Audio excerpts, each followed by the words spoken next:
Warning,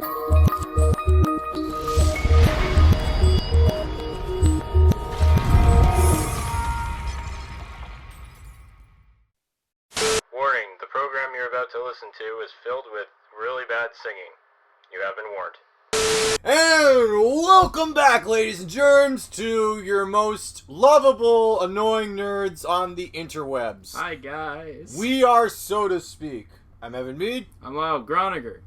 And we've got our guests schmess, like guest hosts who practically help us carry the show. They practically live with us now. Yeah, no, it's awesome.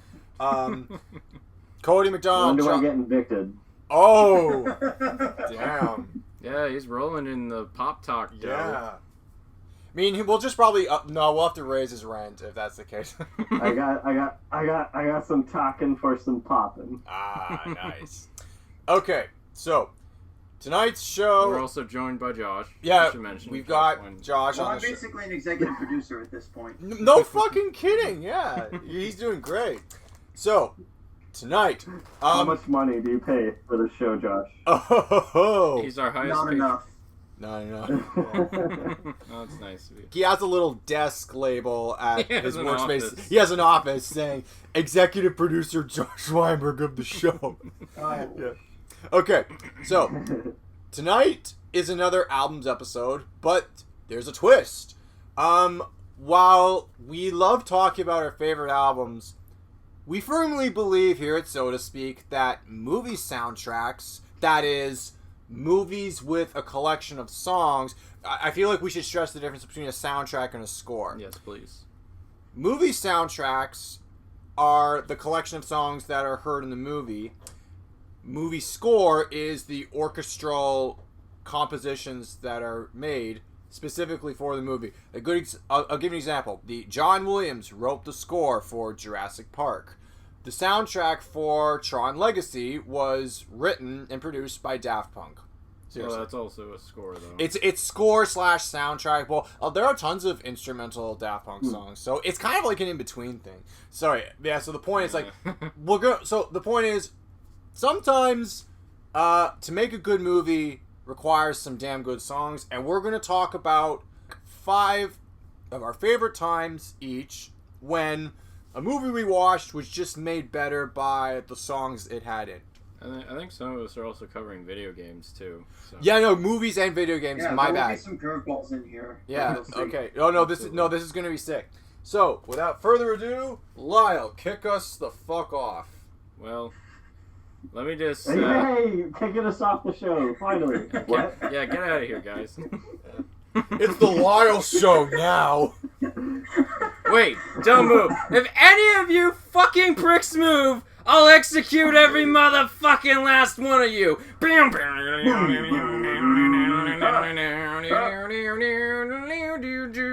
segue. Smooth. Pump it louder. Smooth as silk. Pump Smooth. it louder. Pump it. Sorry, I just know that. And you're I'm gonna ruined give it. you a black eye for saying the Black Eyed Peas. Okay, so my first album for tonight is a classic. It's none other than Pulp Fiction, directed by Quentin Tarantino. Oh, I never heard of that. We I never heard of that have one. never ever mentioned this movie on the show. Yeah. But, yeah. There's I never heard of it. What's it about? Pulp Fiction. Oh, God. Is it about? It's about a guy who works in a juicing facility with pulp, and he writes fiction in his spare time. That sounds like a Jim Jarmusch movie, actually. Yeah, Pulp Fiction, directed by Jim Jarmusch. And his ideas just come to life while he's working his shitty Joe job at the juicery. Absolutely. But, no. So, yeah, we've talked about Pulp Fiction before. I think it really needs no introduction. And Cody and I even did a whole episode about Tarantino, and about an hour of that was devoted to the movie Pulp Fiction in and of itself. Yeah. One aspect that I don't think we really covered too much upon revisiting it was the soundtrack, which was a heavy collection of rock and roll and surf rock and soul. It's a very diverse list, actually. The word eclectic is used very much when describing the soundtrack. And what Tarantino was trying to go for when he was making this soundtrack is that he wanted to elicit the feeling of an Ennio Morricone score. So that's why there's so much surf. That's why there's so much twang to it and so much flavor. Which is kind of funny because years later he would end up working with Ennio Morricone on things like The Hateful Eight. So that's pretty funny. I can see. He kind of predicted his own future there. One thing that's kind of nice about the album too is on top of some really nice 60s tracks that are kind of like under the radar, a few deep cuts here and there, there's also, and I don't know if movies do this anymore, but there's like excerpts from the movie, like dialogue pieces, like the Pumpkin Honey Bunny intro, or the Royale Cheese dialogue, like that kind of thing. It's just sort of, and some songs are even preluded with like a little excerpt, like Zed's dead, baby. Zed's The dead. Clerks soundtrack did that a little They bit. did, and so did Mallrats. So I don't know if it was just a 90s thing. I don't know. I don't really pay attention to like soundtracks too often, but it's off. I noticed that was a huge thing around that time. I guess when you have a quotable script, you might as well, right? Yeah. There's I recall the Armageddon. I recall the Armageddon soundtrack having that bit in the movie between Liv Tyler and Ben Affleck when they were doing the animal cracker scene. The Animal Crackers. God damn it! That's just the pinnacle of intimate love scene dialogue. Like, move over, fucking Casablanca. Move over, The Notebook. Armageddon, the Animal Cracker scene. Best love dialogue ever. Or in the words of Liv Tyler, baby, you're such sweet pillow talk. Fuck off, movie. Go. You want to see love? Do you want to see Liv Tyler and I Ben feel Affleck? like that is just a cut above. Oh, homie, you're so sexy when you're paranoid. Pretty much. Yeah. So think about it. No, I said this in the Kevin Smith episode, but if you want to see Liv Tyler and Ben Affleck have actual good chemistry in a movie, go watch Jersey Girl. if you want. Yeah. Anyways, back to Pulp Fiction. I guess I could list off like a couple like shots that I personally like. I mean, Miserlou is basically like the theme of the movie. Yeah. It carries the It's whole one thing. of these surf songs people think of when they think of surf rock. Exactly. It's such a definitive song. I love it. In fact, one of my favorite things to watch. I love. Take two.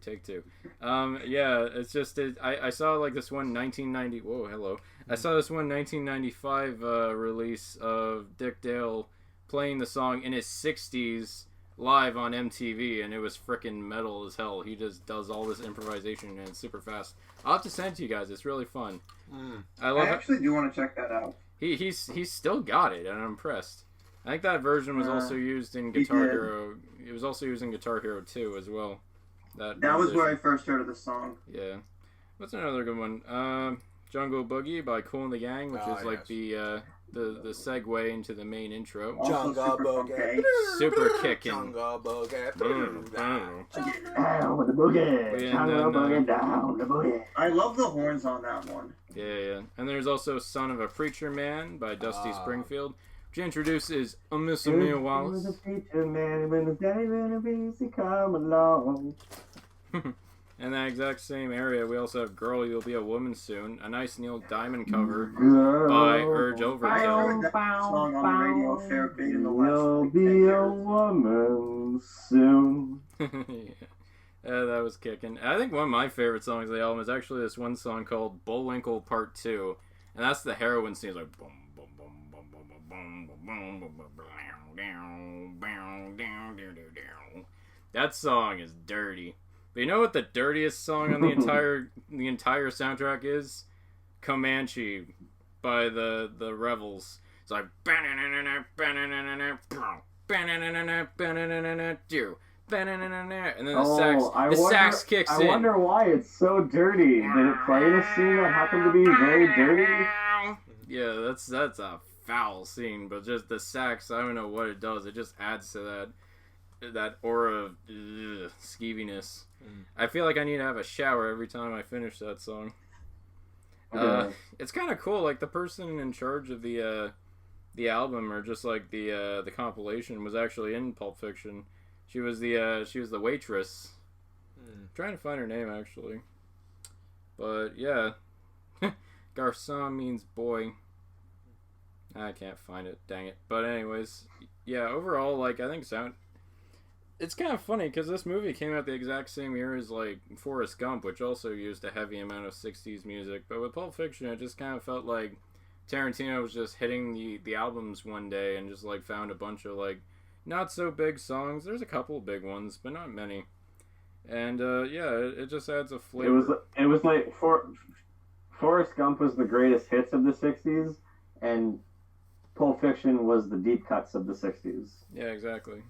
And I like it for that. I think it's like, because now every time I hear this song, like just like out in my day-to-day life, I immediately think of scenes from Pulp Fiction.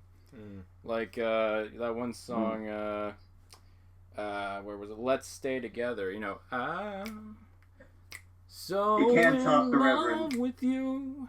That song. Times are good, happy, and sad. Yeah, and I just immediately think of Marcel, the back of Marcellus Wallace's head, and Bruce Willis just giving his typical stone-faced expression. Just kind of become the backbone of his entire career now, but that's a discussion for another day. I just always think of that shot every time I hear that song now. But Now, Lyle, did you listen at all to some of the bonus tracks on the re-release in 2002? the re-release is that Yeah, so there was a collector's edition that came out. It would have been 8 years later. There's a couple of bonus tracks on there. The most notable one being the surf classic "Rumble" by Link Ray and his Raymen. Oh, I can't say that I have. Strawberry Letter 23 is on there too. Nice. It sort of just adds even more 60s flair to the scenes. Plus, you get a bonus Tarantino interview on the second disc. Yeah, that's crazy. Like, Pulp Fiction is like a nice. 90s movie that looks like it's trying to be a 40s movie with a 60s soundtrack and a 70s aesthetic. It's just like such a blend of decades. So that sounds like we'll get a remake in another few years. No! No! Knock on wood! Nobody touch this with a 10-foot pole. Miramax! Don't remake Pulp Fiction. Keep your dick in your pants, Hollywood. Disney. I think. Great. Now I think we need Cody. Cody. Oh, great. Cody, are you gonna be all right? No. Oh, man. It's gonna be a long night, gentlemen. Oh, A man. long night indeed. I'm okay. I'm a little Fonzie over here. I'm cool. Yeah. You gonna be cool? I hope you are. I'm cool. I'm cool in the gang. Right. Well then, this calls for a celebration. For my first pick tonight, I figure we'll go from one of the most hardcore films of the 90s to one of the most beautiful animated films of all time, and one of which its soundtrack was a big catalyst for me getting into the world of classical music, and that is the soundtrack to Walt Disney Pictures' fifth ever animated feature, Fantasia, from 1940. Oh, Now, wow. Can I just say something about Fantasia itself?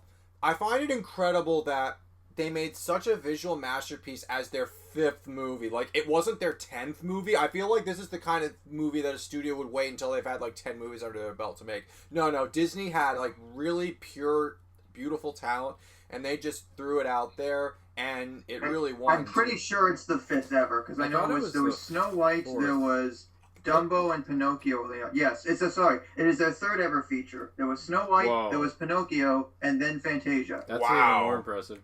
And it's Their even third movie funnier. ever. It's even funnier because the whole reason the movie even existed was like because like they wanted to revitalize the popularity of Mickey Mouse.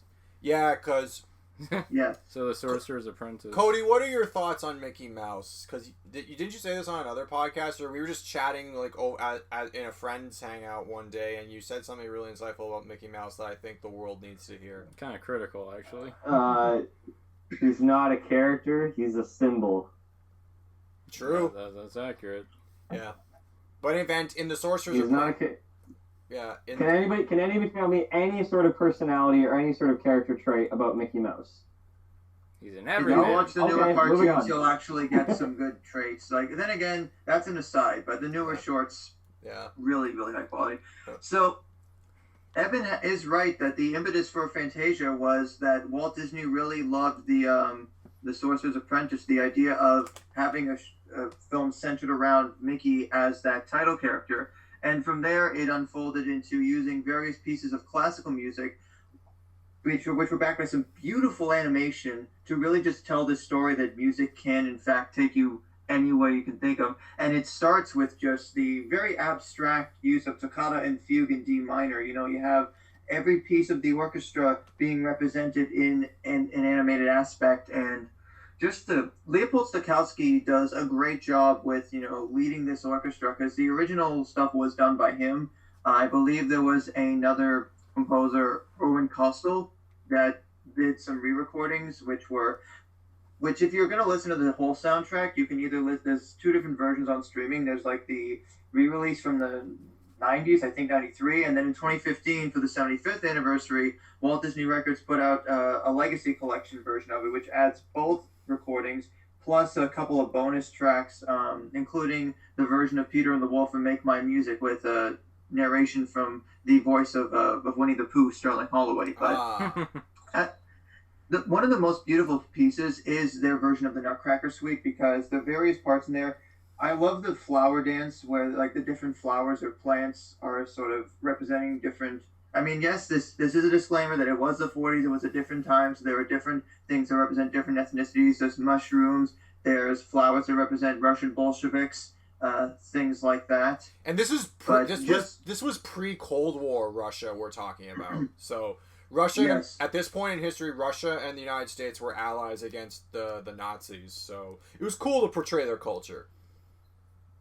And the whole idea of like the seasons being reflected through that Nutcracker Suite, where you have the end where these fairies are skating on the ice, or at least you can imagine it, and turning everything freezing. That it's. I mean, yes, it is associated with the Christmas time, but that's always an enjoyable piece for me. Of course, The Sorcerer's Apprentice is so classic that Disney, when they did Fantasia 2000, 60 years later, they literally just throw that in there as well because it did so well. Yeah, why but not? It's a classic for a reason, and it's one of Mickey's more mischievous but kind of jerkish roles, because he's lazy and he almost floods his the sorcerer's workshop, which the sorcerer, of course, is named Yensid. I'll give you a moment to figure out what that means. Shoot, what does it mean? Disney spelled backwards. I forgot about that. Yensid. And it gets into some really dark and interesting themes. I mean, the entire Rite of Spring passage is about the history of evolution from the dinosaurs through to, I guess, a more modern, perhaps Cro-Magnon era of human. Yeah. You go on to something like Dance of the Hours, which have different animal species representing the hours of the day. I think it's alligators that represent the morning. And then I think there's hippos that are like the afternoon. I have not watched Fantasia in a little bit, but I want to watch it again now on Disney Plus because I love it so much. Yeah. The one odd duck is the Pastoral Symphony, only because just the theme of it is themed around Mount Olympus, which obviously Hercules would do that too, but the fact that because it's also a product of its time, originally there were there's centaurs, and there's it's based around Greek gods and goddesses, so you have that mythological aspect, but there were some certain racial things for that time that they cut that out of later re-releases for obvious reasons. Yeah. But that's one of the more examples of using really lush animation. You can really see yourself running around those fields. They're so nice. But you don't talk about Fantasia without talking about their version of Mussorgsky's Night on Bald Mountain, because that is one of the most heavy pieces of classical music that at least I can think of. And to have Disney's version of Chernobog to go along with it, you can see, if there was a party in hell, the demons would be banging that out. It is really dark, but then to have that juxtaposed against the climax of the film in Ave Maria with the shining church lights and the procession of people walking towards the church at the top of a mountain. Yeah, it was pretty good. Yeah. It's definitely a highlight. And the fact that the film itself is framed around, the narrator Deem's tale is sort of introducing each segment, but, it just has the orchestra very casually coming in, getting tuned up, and even there's a little intermission segment where I believe the idea of sound is represented by different aspects of, just things moving on the screen. And it is a little bit of a tricky Disney film to recommend because it is a little more abstract, but I think once you get into it, then you will love it. And the whole part of the whole Fantasound thing, where movie theaters actually had to be specifically equipped with certain surround sound aspects to really get the most out of what they were trying to do with the score. Oh, wow. That I didn't know. Yeah, it was a whole new development back then. Mm-hmm. I've only seen the film once, so I really don't have that much to add in terms of the score, but I do remember just the presentation of the visuals and music being fairly striking for its time. And they only really get better when it's if you watch a more recent remastering. I'm sure the version on Disney Plus is the most recent Blu-ray release or something close to that. It's really something on modern TVs, and even on, like, I have it on VHS as well. Even to see it back when I was a kid, and just to see how striking it looked even then. With the Legacy Collection re-release, you also do get a recording that Stokowski did of a deleted segment, which is based on the piece Clair de Lune.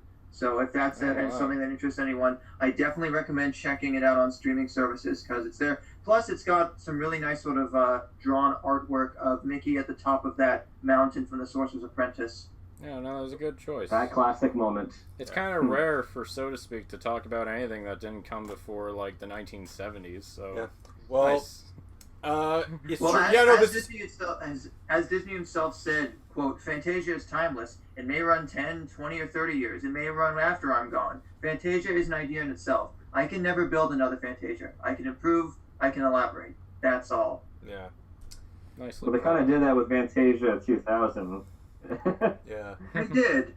Although I do think at its core, as an aside, Fantasia 2000 does keep the core tenets of what they were trying to do with the original in terms of making classical music appeal to kids, but they also did modernize it a little bit. Now, whether we see another Fantasia as a Disney Plus original in the next 10 to 20 years, we'll see. No! Please! If you're looking to get your kids into classical music at all, this is a great starting point. And then maybe get them to see an actual live performance when those start to resume a little more frequently.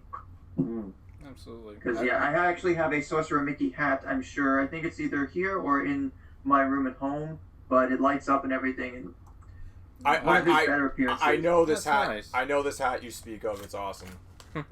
Yes. Available at that's about all I've got to say on this one. Yeah. No, Josh's Fantasia hat available at a Disney theme park gift shop near you. Okay. Probably eBay at this point. Oh yeah, when I got it, it was sure. like fall 2008, so quite a ways ago. Yeah. Theme parks, enter at your own risk. Oh yes. All right. So, this brings us to my first album of the evening. Cody, get ready to gush, because on your show, you just talked about the movie Drive a few weeks ago.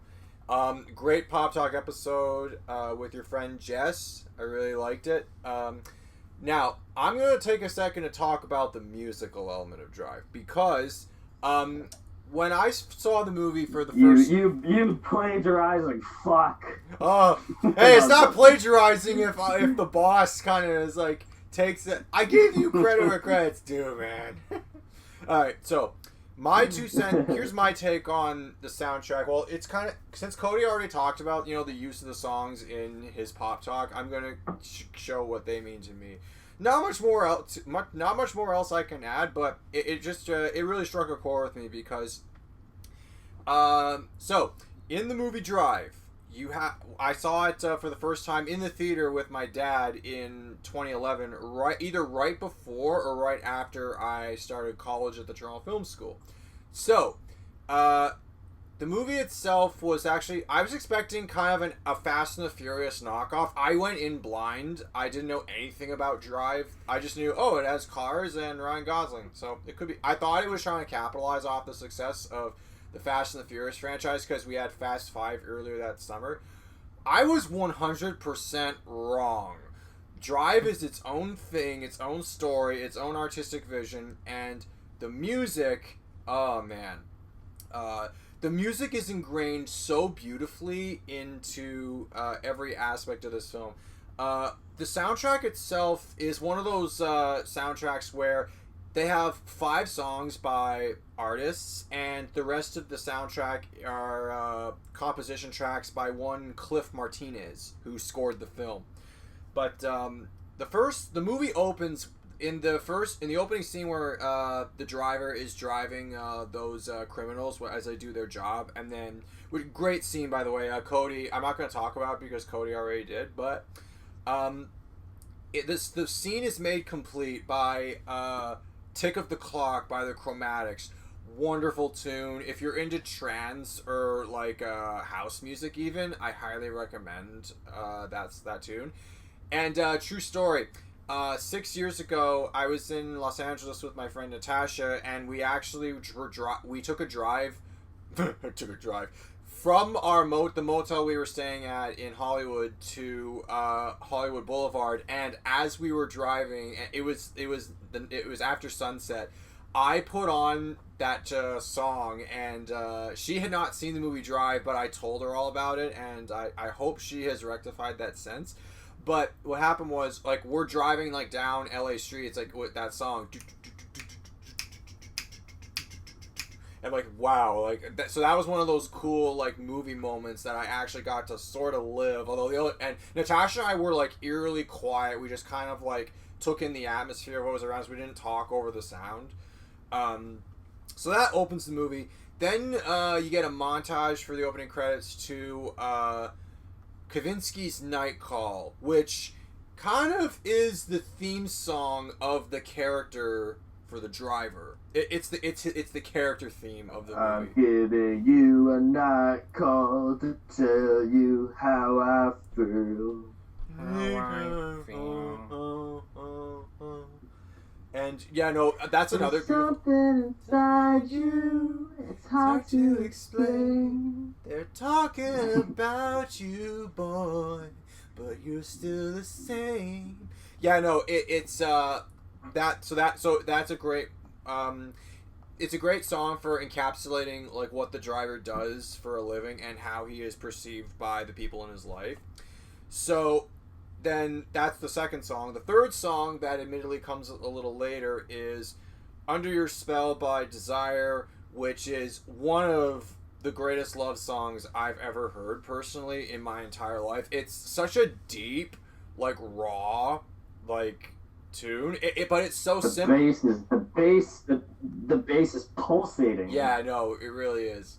It's so simple. Like the lyrics and like the main part of the song are quite generic. It's like, I don't eat, I don't sleep, I do nothing but think of you. You keep me under your spell. That's literally all songs. But then you have that little slam poetry thing in the middle of the track where it's like, hey, do you know the difference between love and obsession? No. And what's the difference between obsession and desire? I don't know. And then yes, yeah.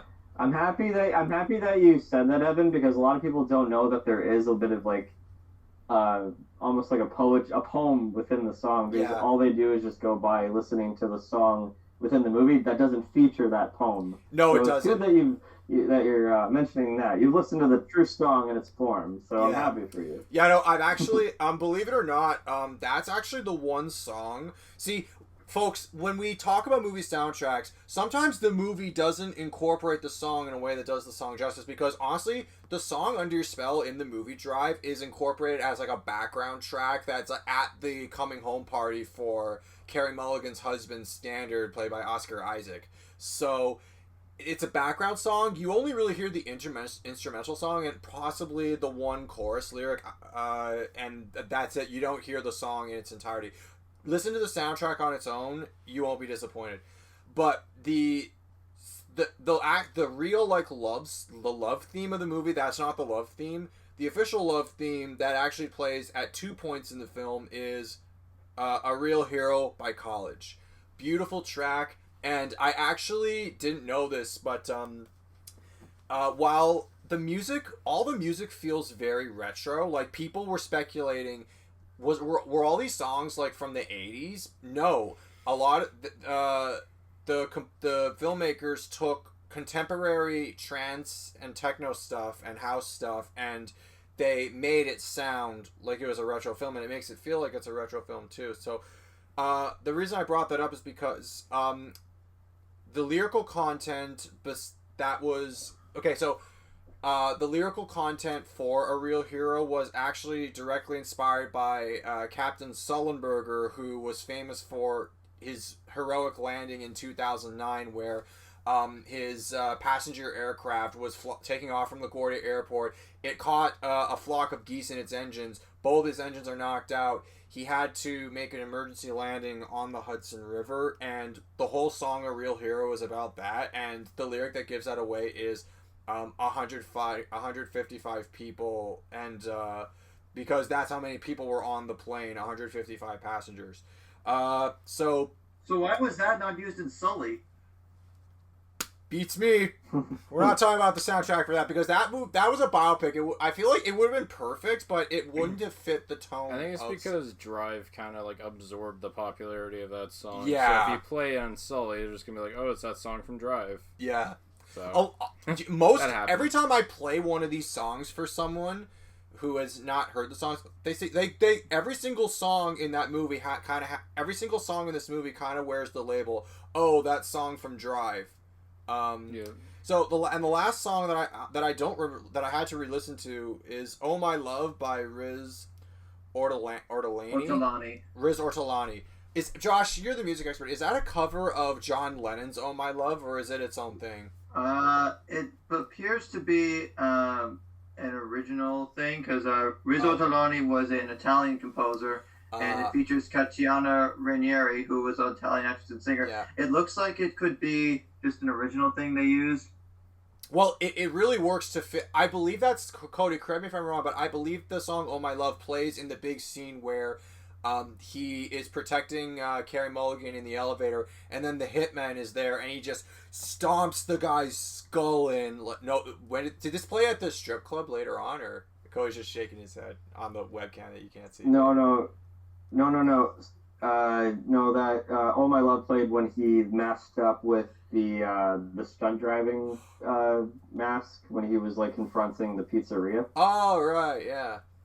I'm gonna be one of those people and say I have not seen Drive in full yet. I know that makes me a hypocrite. I only saw it once, like 10 years ago. But actually, to add a couple interesting things about the actual score by Cliff Merton is that there's a lot of reprises, or what's the word? Or did I just get Reprise, yeah. Reprises throughout the soundtrack where you'd actually listen to, like, say, a track from the score, like "He Had a Good Time." Sounds very similar to another track, "Wrong Floor." Yeah. And those are the type of tracks that have, like, this sort of, like, kind of, like, hypnotic, very dreamy, like, atmosphere kind of synthesized to it. But then you get to, like, tracks like he broke his pelvis, and I love that, by tongue in cheek. They broke his pelvis. Where's the Lux version? Look up the look up the track listings. Kick your teeth. Yeah, kick your teeth is also a kick your teeth, and they broke his pelvis are tracks that has like almost like an eerie dread sound to it, where it gets very loud in terms of its synthesized because it feels very enticing almost during the intense parts in the film. Yeah. But now, I really do want to hear Night Call because, again, one of the co-writers is Guy Manuel de Homem Cristo, a.k.a. one half of Daft Punk. Right, nice. Cool. And that explains a lot of the feel I get from the score, you know? I mean, it is one of the stereotypical, you put this soundtrack on when you're driving late at night and it's dark and wet outside, and it just puts you in that mindset. Yeah. It is. It's exactly like that. I mentioned it before on the Pop Talk, but this is a album that I've heard multiple times while I'm playing Grand Theft Auto on mute. And it just somehow matches that tone. Yeah. Just everything soaked. I recommend it. It's awesome. Just everything soaked in neon, eh? Yeah. Absolutely.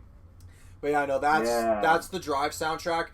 Not that great score by Cliff is it Martinez or Martinez? Yeah, Martinez. Cliff Martinez does a great score. The thing is, though, only 5 songs, but man, do those 5 songs hit. And they stuck in my head for a very long time after I walked out of the theater. And that the soundtrack is actually the reason why I bought the movie on DVD, because I wanted to hear those songs again in their entirety. Also, one quick little story. Do you remember how I was telling you guys about how I played Tick of the Clock for my friend Natasha while we were driving through LA streets? Well, I also played Night Call by Kavinsky, and I downloaded the EP that Night Call was on, and the only other track off that EP is a song by Kavinsky called Pacific Coast Highway. That wasn't in Drive, but it has a very but the tune is kind of recycled from Night Call, only slightly. It's its own song. but when I tried to play Pacific Coast Highway for Natasha, the song is a house track that's all about the police chasing after a car that turns into a ghost, and unfortunately, there are sirens in the track, and my friend Natasha was one of those drivers. I discovered then and there that if she is driving and sirens are in a song, she will get anxiety because she'll think the police are coming after her. And I didn't know that, but apparently a lot of other people feel that way too. Like there are some people that, they'll be listening to rap music and then they'll hear sirens in the track. It's like, okay, we gotta turn it off. Shit. Where's that coming from? Because like it's not that you're scared of being caught by the cops for anything. It's just that when you're driving and you hear sirens, you instinctively know pull the fuck over and get out of the way and let the emergency vehicles pass. But when that's not there and it's in a song, it can be disorienting. And I personally as a driver don't have that effect, but I can sympathize with those who do. So that's my story. Cody, I got a few quick things to add. Yeah, what's up? Yeah. So I feel like with Drive, it is a little bit ahead of its time in that the use of like neo house, Italo disco, new disco a little bit. It did foreshadow some of the more recent trends in pop music, where like the latest Dua Lipa record, for example, had a lot of those same ideas. But the fact that when the BBC actually aired this in October of 2014, Zane Lowe actually produced a rescored soundtrack for it, and there was original music from some acts like Churches, Banks, Bastille, Eric Pride, Subtract, Bring Me the Horizon, the 1975, and Laura Mvula. Nice. That's awesome. So it would have been really interesting to track down, I guess, find it on YouTube or find like the newer songs and see how they would fit with that. Cool. Anyway, so Cody, what have you got for us? Well, hey, if everybody enjoyed listening to us talk about the soundtrack of Drive, why don't you hop on over and listen to the Drive Pop Talk over on the So to Speak channel. Enough with my shameless promotion. Okay. We'll allow it. Your show. We'll allow it. First the lore, now this. Well, oh yeah, the lore needs to end. Ugh. There is no Corey from the 80s. He's a myth. Oh god, my head just burnt up like birds to kill rising. He'll be back. Hello, I'm actually Jukebox Cody for the night, because I'm going to sing most of these songs to compensate for the lack of facts that I did for my 5 albums tonight. Yeah. Okay. Yeah. So what's So your here first we go. pick? My first pick of the night is the soundtrack for the 1986 film Stand By Me. Classic coming-of-age movie directed by Rob Reiner about 4 adolescent teenagers that go for a hike on the railroad tracks to find a dead body. It's an excellent coming-of-age movie, one of my absolute favorite films of all time. Yeah. The soundtrack is a very interesting, and I wouldn't say eclectic, it's very just a celebration of the time that the film takes place in 1959. Yeah. It's sort of like a gold record compilation greatest hits of the 1950s. And there's a term that we learned in film school of what the difference between diegetic and non-diegetic music is in a film. And this is a film where, and I'll talk about this more with my last pick of the night, but I'll save that till later, where I'm actually not sure every time a needle drops in this movie, I'm like, is this taking place in the context of the film, or is this actually on the soundtrack? Because it's a bit of a mix of both sometimes, where it's like, okay, it's coming from the radio from one of the kids, but at the same time, it sounds like it's actually coming from the film itself. It's mixed in kind of organically. And it kind of goes back and forth sometimes, and it just kind of makes me feel like I'm with these 4 kids on their trek. So, a few favorite tracks of mine would be "Every Day" by Buddy Holly. Every day, it's a getting closer, going faster than a roller coaster. Another one would be "Great Balls of Fire" by Jerry Lee Lewis. That's gonna come up. You shake my nails and you rattle my brain. Do. Sing it, Goose. Goodness gracious, great balls of fire! That's gonna come up later. It's in my other pick. Oh, there we go. Wow, Yeah. that's a good tie-in, actually. Yeah. A few recommendations I would actually give to you guys. Josh, I would listen to "Come Go With Me" by the Dell Vikings. Oh, come go with me. Oh wait, no, that's not it at all.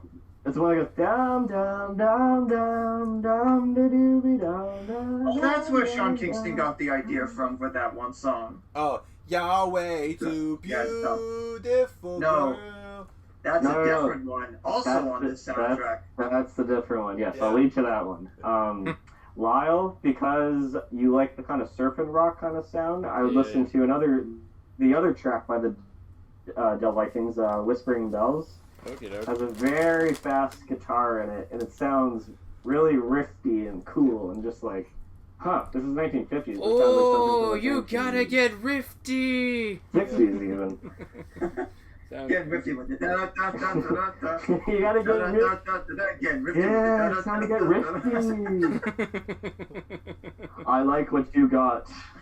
Show me what you got. And Evan, because you like poppy stuff, I've listened to the classic Lollipop by the Cardinets. Nice. Lollipop, lollipop, oh, la la la la la lollipop, lollipop, oh, la la la. I can't make the sound. Hey, we're all forgetting the song that gave us an animated TV show of the same name. Yakety yak. Don't look back. Yakety yak. Don't talk back. Take out the papers and the trash. Or you won't get no spending cash. I love that.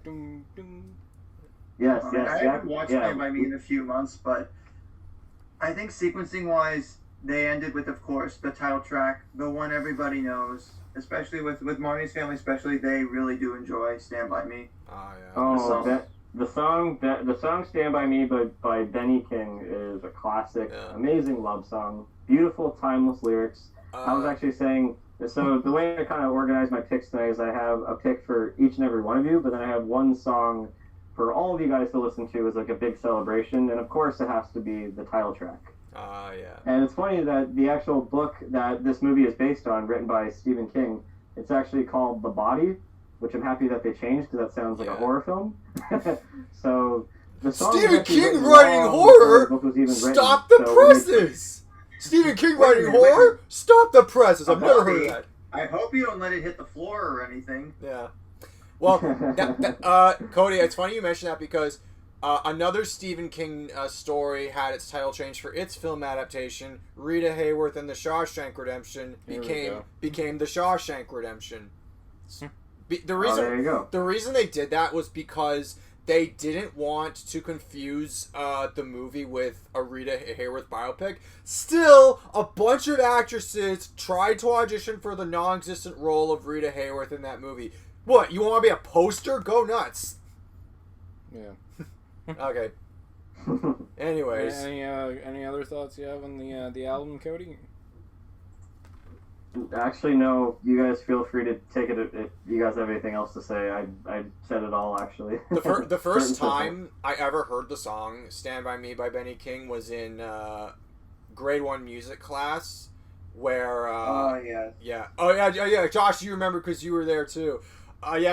We went to one of the portables at our old school. Which, fun fact, there is still a portable on that very schoolyard. Yeah, no, they took them away. It wasn't, and then it was again. Yeah, no, for many years, our school had portables. They took them all away, and now there's one that stands there to this day. It's really weird.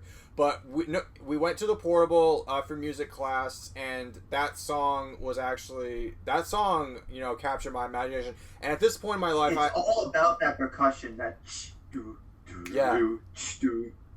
Yeah, but every time Mrs. Hill would play that song, it was like, wow, I gotta hear. That's one of the reasons why I actually looked forward to music class back then, because it was like, yeah, no, that's a cool song. I had not seen. I wouldn't see "Stand By Me" for many years later until I was in high school. But great song. And I watched "Stand By Me" last summer, for I think the second or third time I've seen it in my life, and it really does incorporate like the 50s songs as like the sign of the time it was in. So that I think is a really good pick, Cody. Thank you. I liked I think what? Yeah, sorry. sorry. I think Yeah, go ahead, Lyle. It's okay. It was one of the earliest songs I ever learned on bass guitar too. Oh, nice. Yeah. That bass line's iconic. Yeah. I felt like a star playing it in jazz For sure. band Yeah. in my school. It's like everyone else had to learn the song, but I already knew how to play it. Yeah, what is it, Cody? One quick thing before we move on to the next round. The first time that I actually heard "Stand by Me," the song, wasn't through the Benny King song. It was actually, it's funny. It was on the VHS previews for this like really silly Disney movie that I watched back as a kid, The Big Green. It's like a soccer silly movie. Oh yeah. Wow. And there was a Timon and Pumbaa short where it was Timon singing just singing the whole song, "Stand by Me," and every time he said he like word what's the word when he like name dropped the song, when he sings "Stand by Me," something bad happens to Pumbaa in all the slapstick fashion. He gets struck by lightning, gets run over by a truck. Like, just a bunch of shit. Wow. I highly recommend you guys looking that up. Freaking poachers in Africa, man. Get rid of them. Wait a minute, I thought that was the plot of Tarzan. Yeah. And the rescuers down under, and villain plot here. Poaching bad. Yeah. Stand by Me, good. Yeah. Exactly. Yeah, no, Stand By Me. A representation, a celebration of the 1950s. Rock and roll. Okay. Absolutely. One of the best of its Give it a kind. listen. Lyle, we're back to you. Alright, well, since we're doing coming-of-age stories, I thought it would be nice to give a little slight detour to a movie I probably could have even covered in the underrated episode we did not too long ago, and that is Submarine, directed by, and I sometimes get this guy's name wrong, Richard Ayoade, Ayoade, I believe. Richard Ayoade, and it's a nice little indie film from Wales. It's like a high school love story kind of thing, but the presentation is like near Paddington levels. Like the way the amount of inventiveness behind the camera is makes it a fun watch. But what's really interesting is the soundtrack, which was entirely done by frontman of the Arctic Monkeys, Alex Turner. And it's just a nice little EP. There's a lot of nice soft acoustic pieces with a little bit of acoustic. Sorry, it's a nice little acoustic EP. There's a few. I even have a few of these songs on my phone because I always like listening to it late at night. It's like there's "Hiding Tonight," which is a really nice soft song, and "Stuck on a Puzzle," which is a nice song that would fit right in with an Arctic Monkeys album. In fact, the last song of the album, "Pile Driver Waltz," was also like later remastered and put into their album "Suck It and See," which is a cheeky name for an album, but that's them. Yeah, I don't know. It's very. I wouldn't say it's melancholy. It's more. It's an album that really touches on longingness, because the main character is very much in his own head. His parents are getting divorced. He's madly in love with a girl who doesn't really always reciprocate the way he expects her to. So it's something that the album really captures nicely, and I'm not sure have any of you seen or heard of Submarine? I'm just curious. I haven't, but I actually want to check it out now. I want to check it out too. Yeah, this is in the watch list, just buried in there. I was in a cops... I've heard of Richard Ayoade as an actor because, I mean, I've seen a bit of the IT Crowd, and even though his character is a little bit of a stereotype on there, it does really show that, like, clearly, has he done any filmmaking since then? He made one film with Jesse Eisenberg, not too long ago. It was called The Double. Came out in I think I've heard of The Double, yeah, but one of the things that really intrigues me about this soundtrack is the fact that Owen Pallett did the string arrangement, and I've loved his work for quite some time, so I would be very curious to hear what he does on this. No, it's nice. It's a very nice sounding album. And it's a lean 19 minutes, too. It's a perfect length for an EP. In fact, I remember I was at a Cops record shop, and it was on, like, full display, like, you know, when they have those, like, recommend kind of albums. Shout out to Cops. Yeah, shout out to Cops. And, yeah, it was So just... shout out to Cops Records. Cops Records, yeah, let's not step on anyone's toes right now. Yeah, it was just I was buying a Buzzcocks album on vinyl, and I just saw the Submarine album right next to me while I was cashing it out. I'm like, oh, nice. People, I'm not the only one who appreciates this album. I think, Cody, you once told me that as soon as I reviewed the movie on Letterboxd, you were like, oh, yeah, I saw that on Spotify the other day.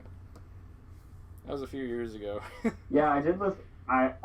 It's funny. I listened to that album years ago, and I have no recollection of ever even listening to it. So if I watch the movie and the songs pop, I'll probably listen to the whole album on its own. But again, but I think I just need to watch the movie. It's kind of like I remember when I did the same thing with that movie Once, where I listened to the soundtrack before watching the film, kind of forgot about it, saw the movie, and I absolutely loved it. But when I went back to listen to the album again, it was like I was listening to it for the first time, but I was understanding a bit of the context and what the meaning behind it was.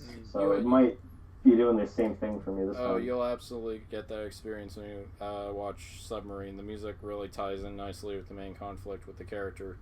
But yeah, absolutely. I highly recommend Submarine. I think Cody and Josh, you would really get a kick out of it.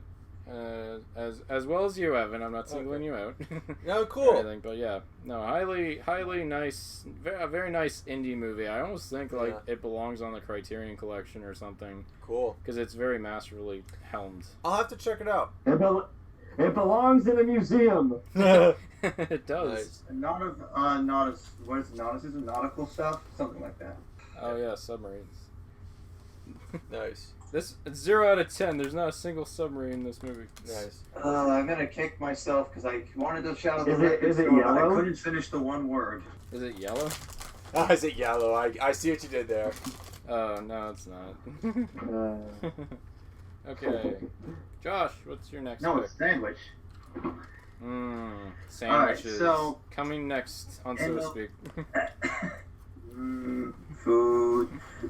Man, I just had dinner not long ago. Same. So in the last album's episode proper, I did not include anything from any Japanese bands, but I'm about to make up for that with some of my picks tonight. So we're gonna put ourselves in the mindset of it's after school, you've had a long day having to study or do a test or whatever, take notes, and you want to just kick back and let out some steam at your local arcade. And sometimes the best way to let out some steam is to hear some badass Eurohouse and trance and all kinds of other genres and make some arrows disappear with your feet. I'm talking about Dance Dance Revolution, specifically my favorite iteration of Dance Dance Revolution, which is DDR Max 2, or Dance Dance Revolution 7th mix as it's known in Japan, and both the arcade and home port soundtracks, which depending on which region you're talking about, released either summer 2002 in Japan or I believe summer 2003 in North America. That's a long title. All 2002.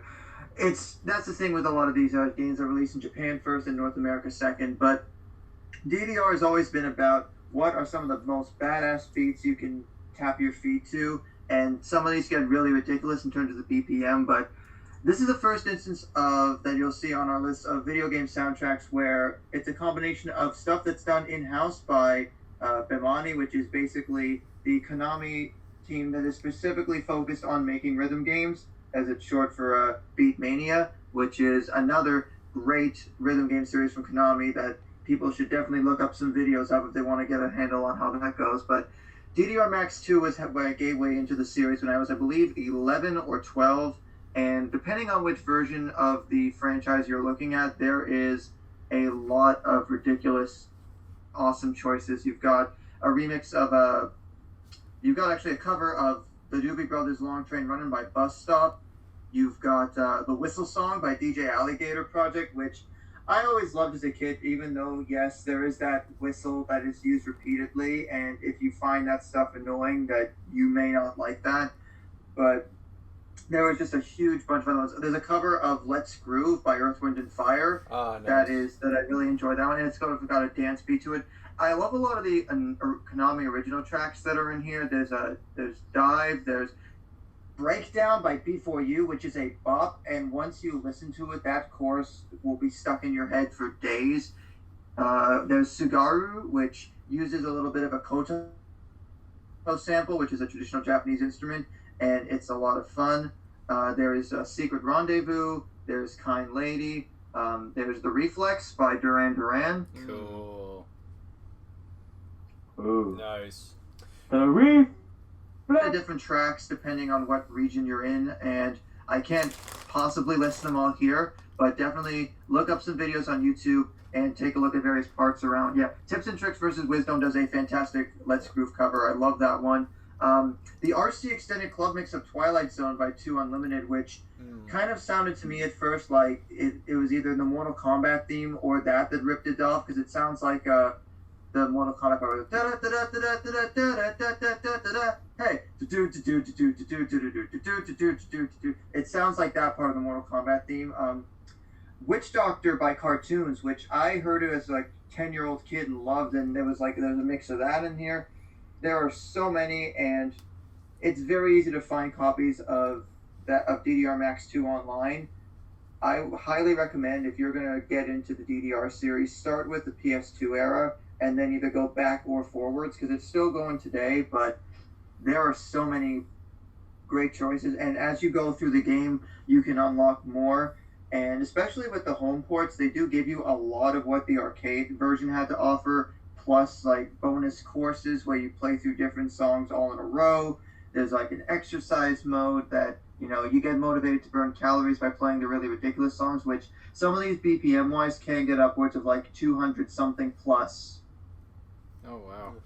So it gets quite ridiculous, and I would recommend that you guys, if you're wanting to get into sort of what Japan had to offer in terms of some of the in-house tracks especially, because there were some really talented composers over there for Bamani, and I also really, really cannot say enough good things about just rhythm games as a whole, as if you heard our Guitar Hero and Rock Band podcast, you probably found that out. I gotta be honest, I never was able to play DDR. Not many of my friends had it, and B, I just never was good at it. There was an arcade. Okay, so when I was growing up, there was actually a gym there was actually a gym for kids that was part gym, part arcade, where there's actually really cool innovation. They retrofitted some video games where, if you wanted to play the game, you had to work out first. So they set up one of those bicycle machines for cardio to the video game MX vs. ATV Unleashed, and Dance Dance Revolution was another one of those exercise games. Now, Josh, whenever we go to the movie theater, you hear Dance Dance Revolution in the background of the noises in the front stand, in the concession stand at any given Cineplex, because there's an arcade, and there's this one techno loop that you'll hear looped all the time. That's the demo for DDR that I don't see a lot of people play, quite honestly. But if memory serves, that might actually be one of these sort of rhythm, the DDR-esque games, something like In the Groove or something along those lines. Which version had Move Your Feet by Junior Senior? Oh, that is the North American version of Dance Dance Revolution Extreme, which is technically the next game in the series, which, as an aside, the North American version of that had some good licenses on there. Okay. And, Move Your Feet's a bop anyways. But DDR Max 2, for me, is the pinnacle of making arrows disappear. I probably was never able to play on heavy, but I was, or extreme. No, I think it went beginner, light, standard, heavy. I could usually do standard pretty well, but the one tricky thing with this, although anyone watching YouTube videos of DDR knows this, go to an arcade and watch some of the really good players on double, on heavy, and their feet are a blur going back and forth, because doubles where you have all the arrows for 2 pads going at the same time, it gets really crazy. Yeah. God damn. Just so you know, I can never do those games either. I cannot play DDR for shit. Even on the lowest, on the easiest difficulty, I just suck at it. And apparently, if you've seen Russell Peters' comedy routine, Red, White, and Brown, he sucks at it too. Yeah. I do want to play it again. Just I'm in a position where I can't right now because anything to do with feet stomping is obvious in a place like mine. But I've got my mats at home, so I hope to, when the time is right, start that up again. Oh, the joy of apartment living. Yeah, I've been there. So you brother. can play with a controller, and you can use either the face buttons and the D-pad, or a combination of both on a PS2, or if you emulate it on a PS3 or computer, you can play it with that. So you don't need a map, but it's not the same without one. Yeah, Josh, in the words of Homer Simpson, boring. It kind of defeats the purpose. Yeah. Honestly. Can you put a boring? Well, no, I'm saying for apartment living, that's one way to get yourself into the music. Yeah. Oh, how could I forget about Spin the Disc? Oh my god. Oh, how could you forget? Yeah. Spin the disc. All three of you need to listen to Spin the Disc. That's a freaking badass song, and it's got that part near the end where it goes down, down,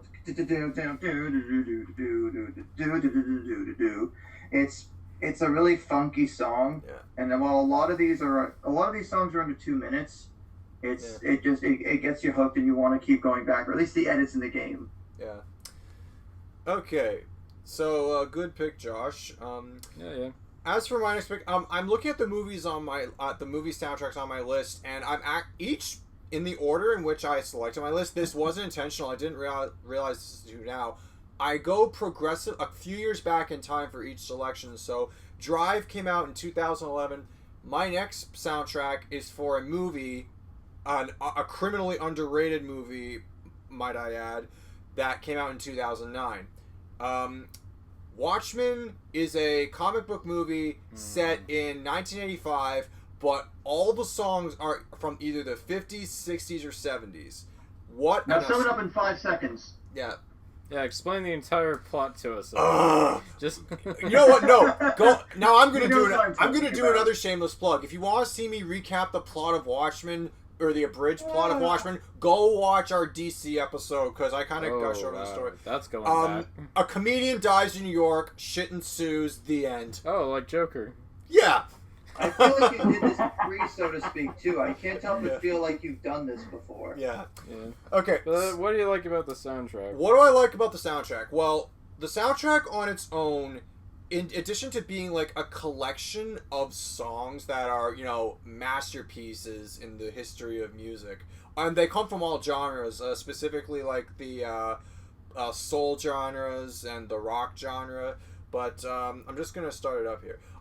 I will say this though, the only song that was made for the movie was a cover of Bob Dylan's "Desolation Row" by the now disbanded My Chemical Romance. Oh, too soon. Yeah. That's a good cover, though. Oh yeah, It no, was a good it's cover. a good song. That song plays in the cover, but the reason why I like I figured if I'm gonna pick a comic book movie with an awesome soundtrack, there's only 3 takers. There's Watchmen or the Guardians of the Galaxy films. The Guardians of the Galaxy, everyone's talked about them enough. We all know it's an awesome collection of songs. But Watchmen, I feel, hits closer to home and does a little more justice to its music, because the songs are played in the movie almost to the point where you feel like the musicians singing the songs are almost characters in the movie itself. If that makes any sense, and I'll explain that to you. So, when the movie begins, the opening scene is serenaded by Nat King Cole's "Unforgettable," and then you go from that to an alternate history montage to the tune of "The Times They Are A-Changin'" by Bob Dylan. And I thought my dad would really like this movie so I watched it. The first time I watched it, I said, "Dad, you have to see Watchmen." I put it on for him, and then he almost has to step away because he said, "Oh man, this soundtrack's too nostalgic. I can't take it." The reason why is because the vast majority of the songs in this movie is stuff that he listened to when he was a teenager, like Bob Dylan's "The Times They Are Changing." There was also Comedian's Funeral is set to the tune of Simon and Garfunkel. Simon and Garfunkel's "The Sound of Silence." There's one of the cheesy, Which is from which movie? The Graduate. I will never say it's from Watchmen. Good call. Yeah. I'm just gonna pull up the track list. Yeah, no, that but yeah, no. So that song was that it was done really well. Just the whole collection of songs fits the movie really well. Another track that wasn't included on the soundtrack that you can buy was 99 Luftballons that plays when Dan Dreiberg and Laurie meet after what had to have been like 10 to 5 to 10 years. That song always felt out of place. It really did. It's just there. It was a theory. The reason why that song made the cut of the movie is because that song is about easing East and West tensions in the Cold War. Yeah, but they're just having dinner. Yeah, no, but I thought it was going to turn into like a kinky, it didn't feel like a tense environment. Yeah, every date feels like that. I guess. Some background songs. Admittedly, Me and Bobby McGee is in the background. I love that one. Yeah. Well, in its respective scene, you can barely hear it, but you do know the song is there. It's the scene where comedian and Dr. Manhattan are in that dive bar in Vietnam, and he shoots the woman he got pregnant, and Dr. Manhattan's just like, whoa, okay. Yeah, so there's also You're My Thrill, which is another background tune. It plays... That's a kinky scene. Oh, yeah, I know. God, John, stop! What are you doing? Are you working in here while we're in bed together? This project is far too important, Laurie. My intention is completely focused on... Post-pandemic life, am I right? Oh, God. Yeah. Oh, and so there's also... and let's not forget Prophecies by Philip Glass... set to Dr. Manhattan's entire backstory. Holy fuck, that was a beautiful scene. I'm just glad other people know about Philip Glass. Yeah. And then... Side note, Einstein on the Beach. Listen to Need Play 3. Yeah. You will either think I'm crazy or right. Yeah. Philip Glass was one of the composers for the Truman Show as well. Oh, right, yeah. I think that explains a lot, actually. He also did the theme for Candyman as well. Oh, cool. Yeah. Yeah. Then there's also one of the most amazing uses of the song Hallelujah I've ever seen on film. The original Leonard Cohen version, not the Rufus Wainwright version. You know, I respect the man, but I don't want to hear his voice during a sex scene. No? No. You don't want to hear his grovelly, now I heard there was a sacred code. No. David, no? Okay, maybe that's just me. Maybe I'm just the geek in the room. No, fair enough. I don't kink shame. If it's not your thing. There's a time and a place for, like, deep, like, meaningful singer-songwriter. Yeah. And that isn't so much. Yeah. Okay. Oh, and one of the best used songs in the movie is Jimi Hendrix Experiences All Along the Watchtower. And the reason for that is because if you actually read the Watchmen graphic novel, in the comic panel where Rorschach and Night Owl are walking towards Karnak through the Antarctic, the Antarctic plain, there's a caption, two riders were approaching, which is a lyric from the song All Along the Watchtower. It really gets you amped. He said it. Not only that, but I just thought that was a nice little plug-in, and the song surprisingly fits the scene really well. There's just a ton of Bob Dylan in this movie. No, the opening sequence. There are three Bob Dylan songs. There's Times They Are Changing, All Along the Watchtower, and Desolation Row. Yeah.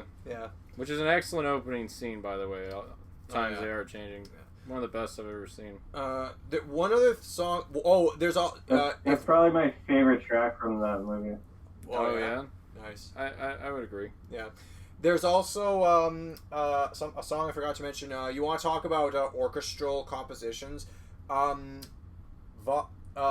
Wagner's Ride the Valkyries, as made famous for that other Vietnam movie by Apocalypse Now, plays during the alternate reality of Vietnam where America is just kicking ass thanks to the big blue man. The big blue dick man.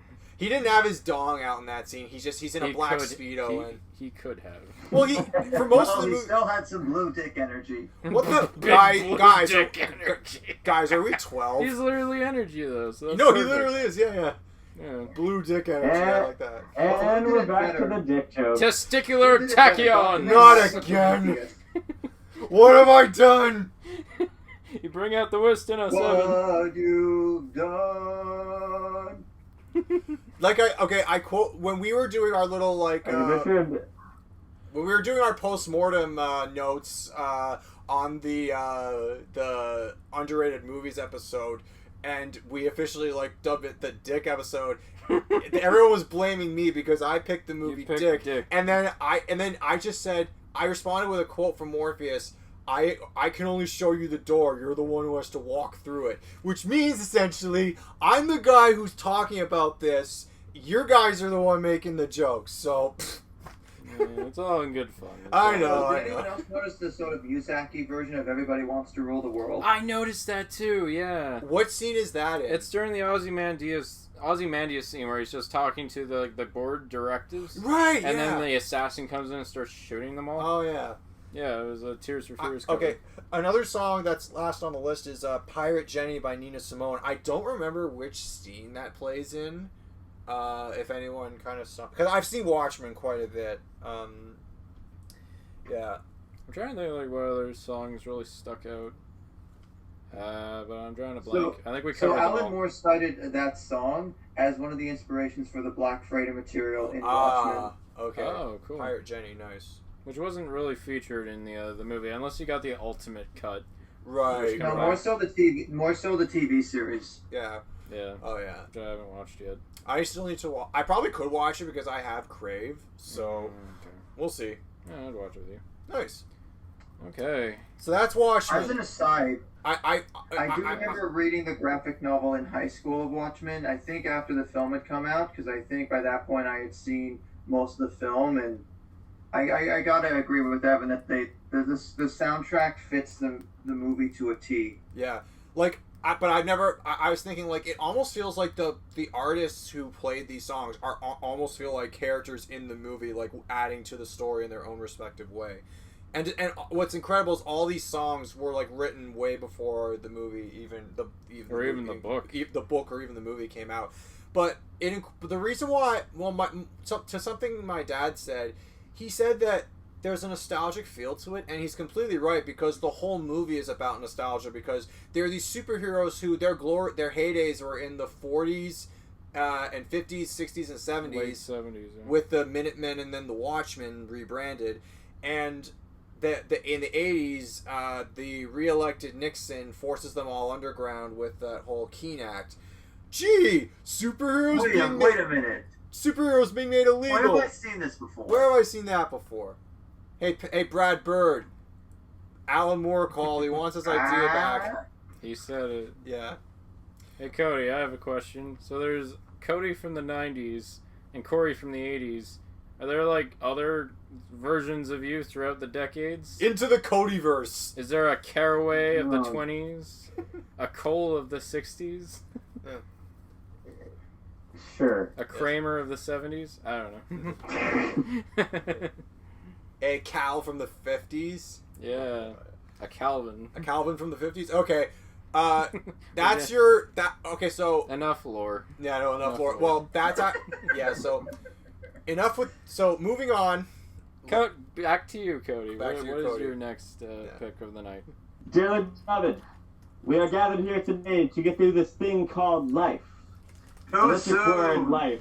Electric word life. That's a mighty long time, but I'm here to tell you, there's something else. Purple rain, purple rain. Wow, look at that! I have the power to jump from first track to last track on a dime. Yeah. Yay! Very impressive. Yes, we got Prince and the Revolution's Purple Rain, classic fucking album from 1984. So what's funny is I heard this album long before I saw the movie. Like I'm talking 5 or 6 years later, I actually sat down and watched the film because anywhere I went, people always told me that the film is not that good and the soundtrack is way better. So I listened to the soundtrack quite a bit when I first heard it. Saw the movie when I was stuck in quarantine, so it was the perfect opportunity just to pop it on. And yeah, it's not that good of a film. Have you guys ever seen Charlie Chaplin's The Kid? No. No. Well, it's that, but not done well. It's a retelling of that, but not done well. The prince and the lead girl have, like, zero chemistry, but obviously the highlight is all the music. The songs are the highlight in the film. So with the album, it's just a very fun pop rock album, sorry. and it's filled with classic hits. You guys probably already know all these, so I'm just going to name a few recommendations based on the taste that you guys have let me know from the other episodes. I just thought Josh would get into Computer Blue. So it's a catchy, funky kind of back and forth song. Evan, Darling Nikki is kind of a nice song. And this is a story of Nikki. She could say she's a sex fiend. I met her in a hotel lobby, masturbating to a magazine. Well then. You know, as you do in the 80s. Now, like you do. didn't the Foo Fighters cover Darling Nikki? They did. In 2003, they covered it. Oh, no. It was a B-side on the Have It All single. I did not know that. Nice. Oh, and they even performed it at the MTV Video Music Awards with that CeeLo Green guy. Ah, yeah. Oh yeah, that guy. And Lyle, come join my world with some long songs and listen to the last self-titled track, Purple Rain. Okay. An awesome song. I'll give it a try. I'm actually not really that... I don't know that very much about amazing Prince. guitar. Oh, nice. Yeah, I can't say I've listened to Prince very much. People compare him a lot to Michael Jackson.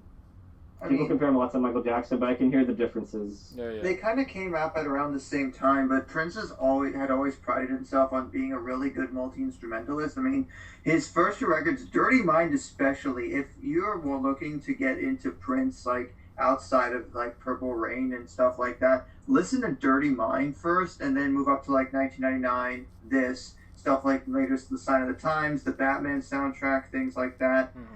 But this is like seen as the apex of his musical and sonic prowess. Well, in Ready Player 2... Well, I'm surprised that you fellas over there at the Android Dungeon haven't made a Jay and Silent Bob joke yet. I'm impressed. We're holding ourselves in it. It's funny, and I read Ready Player 2 not too long ago, and there's an entire section in the book where Wade and his friends have to fight like 7 versions of Prince, and the absolute strongest one is the Purple Rain one. Yeah.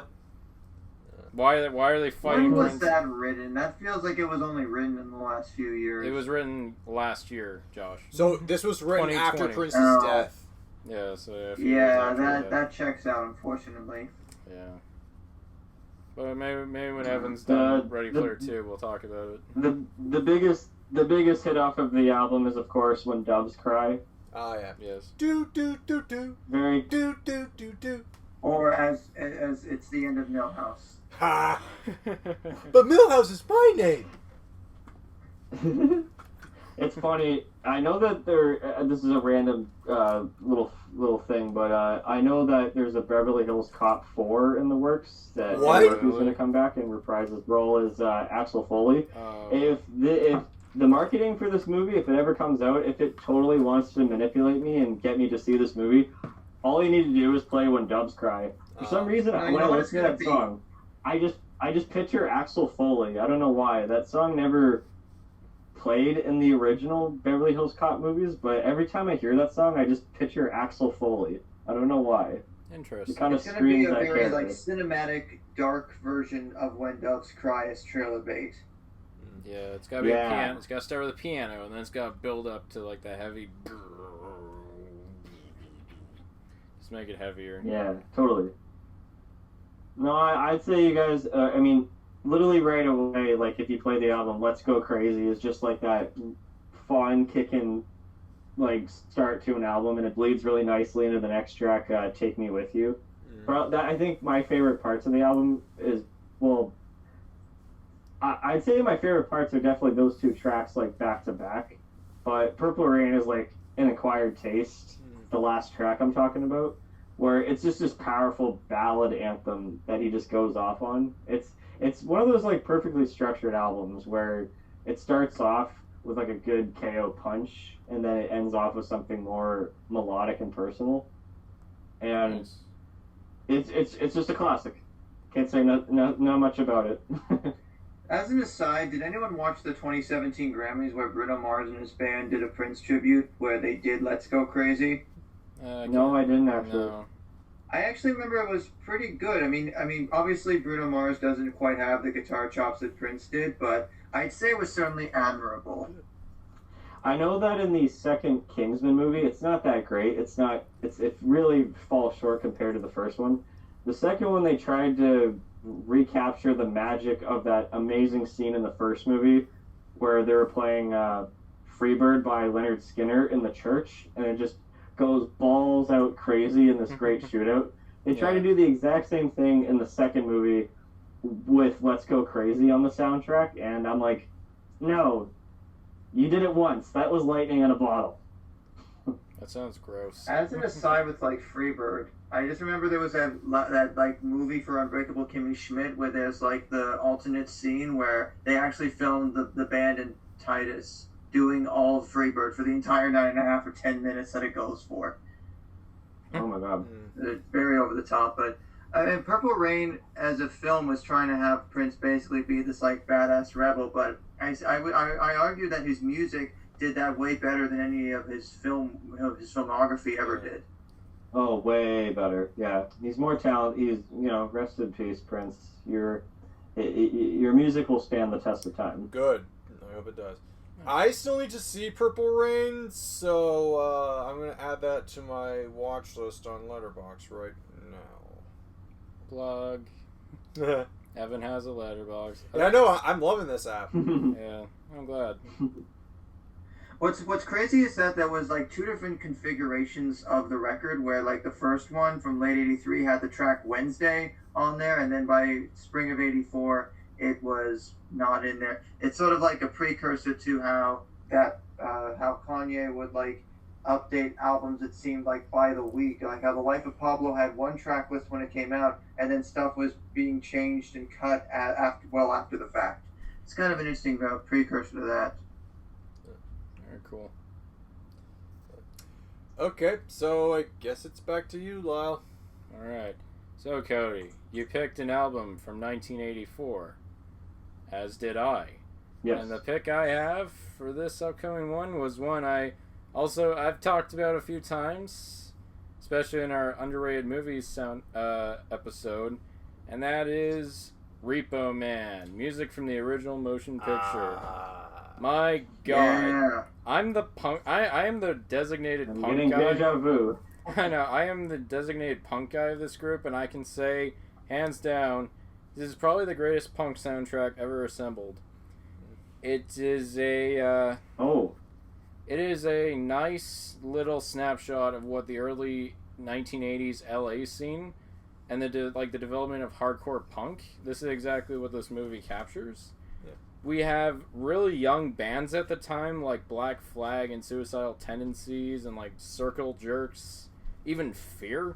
Like all these bands were starting out, and this movie really catapulted their music up there. In fact, Circle Jerks even appears in the movie. They're in like this ballroom bar, and they're just singing when the shit hits the fan, and this lead singer just going shooby-doo what say what, yeah. And even more fun fact, the guy Xander Schloss, who was originally a PA for the movie, then actor, playing Kevin the nerd. Then, like, the band liked him. It's like, hey, do you play music? And he's like, yeah, I'm a bassist. It's like, come join our band. Our bassist just quit. And then for the rest of their run, Xander Schloss became the bass player of Circle Jerks, which is insane. Right place, right time, right shit hitting the fan. Right shit hitting the fan, that's right. We all got a duck. There's also this... You could say we're having a TV party tonight. Yeah. All right. Yeah, we got nothing better to do. That's funny, because, like, Emilio Estevez, in one scene after, like, everything kind of goes wrong in his life, he's just sitting in a barren, like, area of L.A. He just has a six-pack with him. He's just mumbling that song to himself. He just smashes the beer. He's like, Saturday Night Live! Monday Night Football! Chaps! Dallas! And he just runs out of the scene. And, like, I bet most people, if you don't know the song, you might not get why he's doing that, but that's why he's doing that. There's also Institutionalized, which is, like, one of the best songs of its genre. Early... Hey, all they wanted was a Pepsi. Just one Pepsi. And she wouldn't give it to me! Just a Pepsi! I can't even sing that song. It's so fast. Whereas Marty McFly was seen as, like, the 80s example of, like, kid that likes to skateboard and kind of rebel a little bit. No, this is what you should have in your mind when you think 80s rebel who skateboards. This is someone that's trying to be in the Bones Brigade big time. I feel bad for telling you, Josh, but this song, unfortunately, is not featured in the movie for very long. It's very, very faint in the background during a party scene, which is too bad because this song feels like like what you just said. It's the leitmotif of Emilio Estevez's character, who hates his job, hates the fact that his girlfriend cheated on him, has no direction, his parents are burnouts, like, and he gets into the profession of stealing cars for a living. That's exactly what institutionalized feels like. I wish it was featured Well, I mean, a bit more. even if it's only in there for a little bit, I mean, I have to agree. It's again, this type of hardcore punk is perfect for, a disenfranchised protagonist. Yeah, and that's what the director Alex Cox wanted to capture. Another thing is, there's this really nice score written by a Latino punk band called The Plugs. They did a lot of good work with this album. They have like this speaking of Ride of the Valkyries, Evan, they do a cover of that song a couple times with this like surf guitar heavy like tremolo kind of sound, and it sounds great. And then the last song of the album, which is probably my favorite song, would have to be Reel 10, which plays in the last scene of the movie. And it has like this, almost like this cowboys going into the sunset kind of vibe to it, which is awesome because there's like this flying car that rises off the ground and flies off into outer space. Close enough. So they also know that where they're going, they don't need roads. No. Yeah. And the title track, this is a bit of a story in and of itself. The title track, Repo Man, by Iggy Pop, who was kind of like is practically like the grandfather of punk, next to like Lou Reed and like Velvet Underground. I almost said Velvet Revolver. Please shoot me. Yeah. So like the way this song came about is Iggy, who is kind of had a rough throw in his life with his addictions and his lifestyle. His agent saw a screening of Repo Man, like an early screen, like test screening sort of thing. And Alex Cox came to his house personally and said, "I want you to do a song for this movie. I think you're the only logical choice." And Iggy was like, "All right, yeah, I'm down." And so they and this is like, I don't even know how to explain this.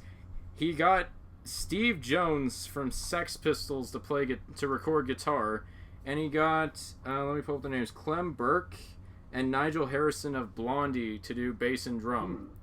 Well, and the best part is like Iggy didn't write anything down. He showed up on the studio, and he and this super group basically jammed this song out in like 20 minutes and recorded it. In between Iggy doing lines of coke in the bathroom, of course, but that's neither here nor there. It's a bit of and that explains why the lyrics are kind of like opaque or obtuse, I guess. Like, it's just kind of like, it's not really even about the movie. It's just like, I think the only thing he says is, "I'll tell you who I am. I'm a Repo Man." And by the end of the song, Man. yeah, Pepsi Man. All he wanted was a Pepsi Man. But oh god, this Grimdark Pepsi Man reboot sure is interesting. It sure is. And it's funny because like by the end of the song, you're just going Repo, Repo, Repo, Repo, Repo Man. Like it's like he ran out of things to say. That just adds to the just the slapdash, like I don't give a fuck attitude of the soundtrack. And the soundtrack is actually kind of like the biggest saving grace of the movie, not just because it's great, but when the movie was released, the head of Universal, who was a different head from when the movie was pitched and shot, he absolutely hated the film, and after a week of being released, it was pulled from theaters.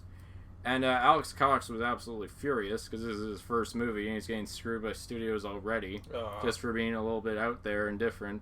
But when the albums were released on vinyl, everyone in the punk scene was super alert and they started buying copies. It actually reached it sold like almost like I forget the exact number. It was like 500,000 albums were sold within a day.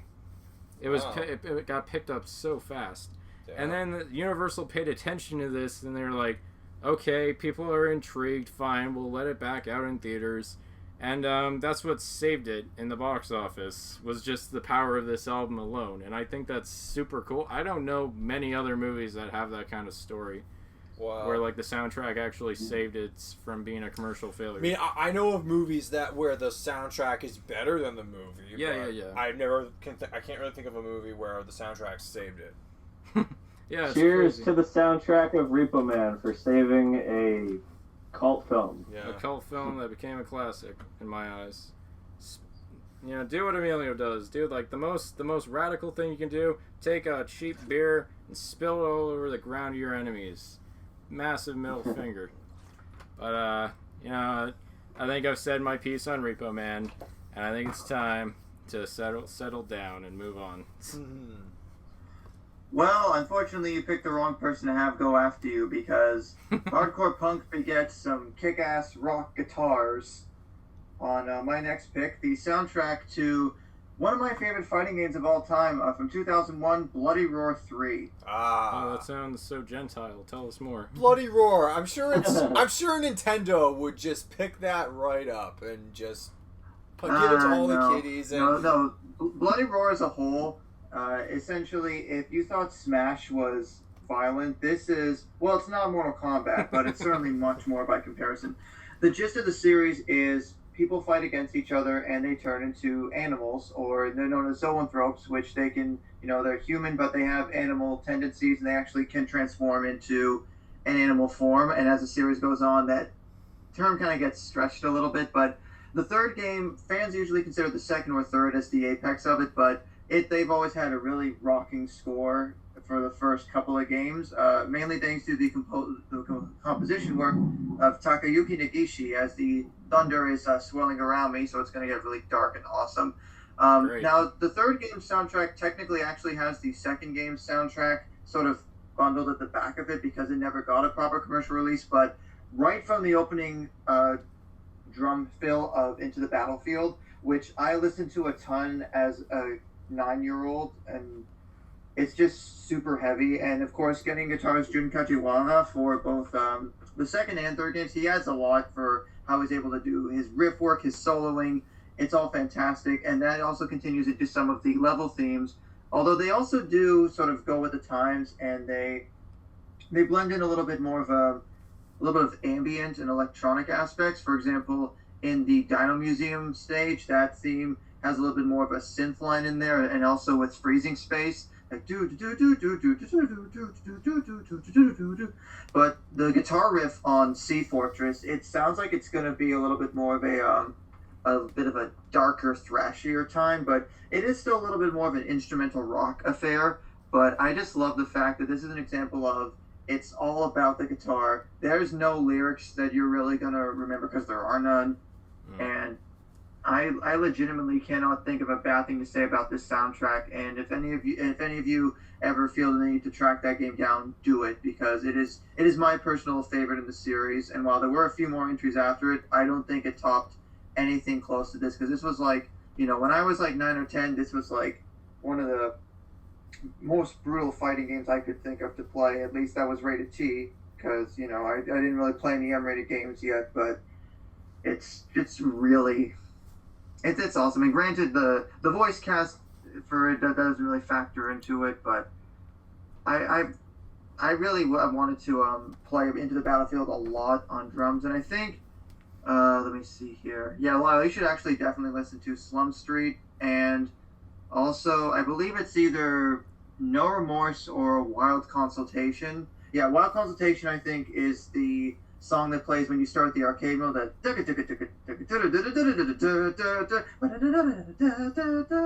it's a lot of it where it's meant to be almost like looped, even though they're not super long. It's quite enjoyable. I've got to be honest. You talked about this game quite a bit back when we were kids, and it was always like a legend to me, because like I never really saw the game anywhere. You were the only person I knew who talked about it, so I was kind of like, what kind of game is this? Like, I'm curious. Like, it's a fighting game, but it's not as brutal and gory as Mortal Kombat or later sort of fighting games would be, but it's not as complex as Smash Brothers became. It is a button masher, but it's more about, picking a character and learning their fighting style and then figuring out the button combinations. And with the second game added what's known as a beast drive, which is sort of like a finishing move in a way. The Bloody Roar 3 added a second beast drive, which uses a different button combination. But this is even from the album cover with, it's mainly the PAL and Japanese cover of the main face of the franchise, Yugo, sort of mid-transformation between being a human and a wolf. So I always sort of identify with that. And when I think of, video games with a great, rock soundtrack, and especially when I want to kick back and just let that music go and beat up some imaginary people too, this is like one of the first choices I go to. It's not super hard to find, whether on the internet or if you're really itching for a physical copy, but I highly recommend that you track this down if what I've said is interesting to you at all. Yeah. Nice. That's cool. Very nice. I just looked up the track list. They're all pretty short and they're all pretty kind of. Is it all just a compilation of different artists or? No, it's basically one. It's like one band that records a lot of different, whether it be like the menu theme, the character select screen theme, themes for each of the different levels. Okay. It's a lot of instrumental rock, and you're going to hear a little bit of a difference because around where I'm looking, track 22 is when it switches over to Bloody Roar 2's score, which is a little bit rougher around the edges only because Bloody Roar 2 came out in 98, I think, 98, 99, whereas 3 came out in 2001. So the production is a lot cleaner on 3, but I definitely think between both of those, you can't really go wrong. Absolutely. Right. Okay. Nice. Cool. Well, I want to play this game at some point. Like, I want to listen to music and play the game, so thank you for that. Well, I'm sure one of you has a PS2 you can track down, or nudge, PS3 that can play Talk to PS2 Cody. discs. I do, and I wish I was going next. It would have been a good segue, but first, there's always let's go to emulators Evan. too. Okay, so Yeah. the soundtrack I'm going to talk about, it's not like too much of an awkward segue because Josh has talked about a piece of media that involves monsters. My next pick involves monsters, although albeit in a comedic way. I'm taking you guys back to 2004, where Shrek 2, in addition to being one of the greatest sequels of all time, I honestly feel like Shrek 2's soundtrack outdid itself from the first one. I did contemplate, talking about the first Shrek soundtrack, but I feel like there's only one word that can sum up that soundtrack. You know the rest. And we're back. Yeah. But man, you brought back a lot of memories with Shrek 2 for sure. I'm just looking at it now. Some good times. Okay, so we said this before on this show. Accidentally in Love by Counting Crows. Yeah. Oh, yeah. Before we get into Shrek 2, I would just like to comment on, All Star being like the only thing that anyone remembers about the soundtrack of Shrek 1.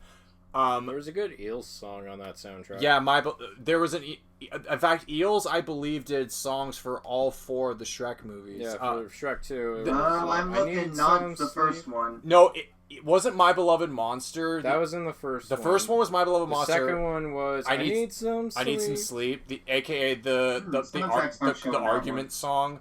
Royal Pain was the song they did in the third movie. I don't know what they did for the fourth movie. No one needs to know about the fourth movie. I was thinking about... Okay, so before we got to get into Shrek 2, I was thinking about this. We said this on the show before, but a lot of people think All-Star was written for the movie Shrek. It wasn't. It was written specifically for the movie Mystery Men. But Shrek propelled it into pop culture. Yeah. But here's the thing. So, the way I see it, if Mystery Men was the neglectful, abusive parent that didn't give that song a good home, Shrek was the stepfather that came along, raised it, and made it a star. That's brutal, man. Mystery Men ain't that bad. What a very bizarre analogy. Yeah, I know. What the fuck? It is a So back to Shrek 2. So- What do you like about it? Okay, so So I said, "What's the problem, baby? What's the problem? I don't know. Well, maybe Okay. I'm in love. okay, Love. Think about it. Shrek, Every time I think about it, can't stop thinking about it." I didn't know this was. Come on, Strawberry come on, ice cream! come on. Yeah, no, count that song. The movie opens with Such a beautiful love song, honestly. "Accidentally in Love" by Counting Crows, which Yeah. perfectly encapsulates Shrek and Fiona's marriage and their love story, recapping. Yeah, while people say that All Star is like the anthem to the first Shrek, Funky Town is the theme to Shrek 2. I was just gonna say that because, AKA, you're right, Cody. Funky Town was in every single trailer for Shrek 2. In the movie, it's utilized really well where they get to far, far away, and the song is just playing when they're like walking down a knockoff of. Gotta make a move to a town that's right for me. Yeah, no, Funky Town, great song. We can't forget I Need a Hero. Oh, we're getting ahead of ourselves. Guys, We're all over the I place. need it. That when the fairy godmother, that whole scene where she is performing "I Need a Hero," that is probably one of the greatest ticking clock climax. I need to like rescue my damsel scenes I've ever seen in any movie. Yeah. It is perfect. Yeah, it got Absolutely. 2000s kids into Footloose. The giant gingerbread man. Yeah. And Shrek trying to race to like get to Fiona on time. It's like one of the best climactic scenes in any movie. Yeah. But I also really like Sorry. what they did with David Bowie's Changes, pairing him with Butterfly Boucher. Oh, that. That, Yeah. that Yeah, version no, of Changes we're- is really nice. Yeah, so we're getting. So you guys are just listing off all the songs. I mean, like, but that just goes to show, like, these songs really hit. I know I haven't done a lot of recommendation for you guys, but Lyle, oddly enough, one of my favorite song tracks off the soundtrack is Tom Waits' "Little Drop of Poison." With a little drop of poison. Yo, it's I a like song. Tom Waits. It's a song that plays when the king goes to the poison Captain Hook apple. sings it. Yeah, and also there's Nick Cave and the Bad Seeds. "People Just Ain't No Good," which is the second act low point You're song. giving me all the husky voices. Yeah. I like it. To be honest, there's a cover of a Buzzcocks song, "Ever Fallen in Love." Yes, I don't like that cover. by Pete Yorn. No, I don't like his version of the Speaking- song. It's okay. Pete Yorn's not for everybody. Speaking of it's not for speaking me. of covers, well, so not songs that weren't in the movie. There was Dashboard's "Confessionals," "As Easy as Lovers Go," and then there was that other song called I forget what it was called. It was called, I think, "I'm Strange." I don't remember it too well. I'm on my way. No, "I'm on My Way" was by That was in the that was first in the movie. first one. And Ice Age. No, there's one by Rich Price. in No, the Shrek Shrek okay. 2. The song you're thinking of in Ice Age was "Send Me on My Way," aka the song in the Enterprise car commercials. Oh, and Matilda. Oh yeah. All right. But anyways, so Sorry. all the song. Oh, and as we mentioned, the argument song, "I Need Some Sleep" by Eels, is a great. Eels is really underrated, dude. Yeah. Mystery is great. Yeah. Mhm. But yeah, going back to what Cody was saying, I think the Jennifer Saunders as the fairy godmother singing "I Need a Hero," that's the best cover of the song I've ever heard in my life, and I don't think I'll hear a better cover of that song. But now that you mention it, there were actually two covers of "I Need a Hero" in Shrek 2. There was It's Holding Out for a Hero. Holding Out for a Hero, sorry, goddammit. Holding Out for a Hero, there were two covers. One was by Jennifer Saunders, who sings in character. Then there's also the cover by Frou Frou, which plays in the credits. And, and speaking of... Ooh, and another- Frou Frou is everybody's favorite Halo meme star, Imogen Heap. Oh, right, nice. Well, hide and seek, rather, but I yes. feel like I'm out of the loop. There's Okay. also... But yeah, so there's... But, and remember how, so one of the things I actually like about, the Shrek franchise is that Shrek was the staple of like anti-Disney entertainment. Like they took everything that made Disney popular and they basically parodied it.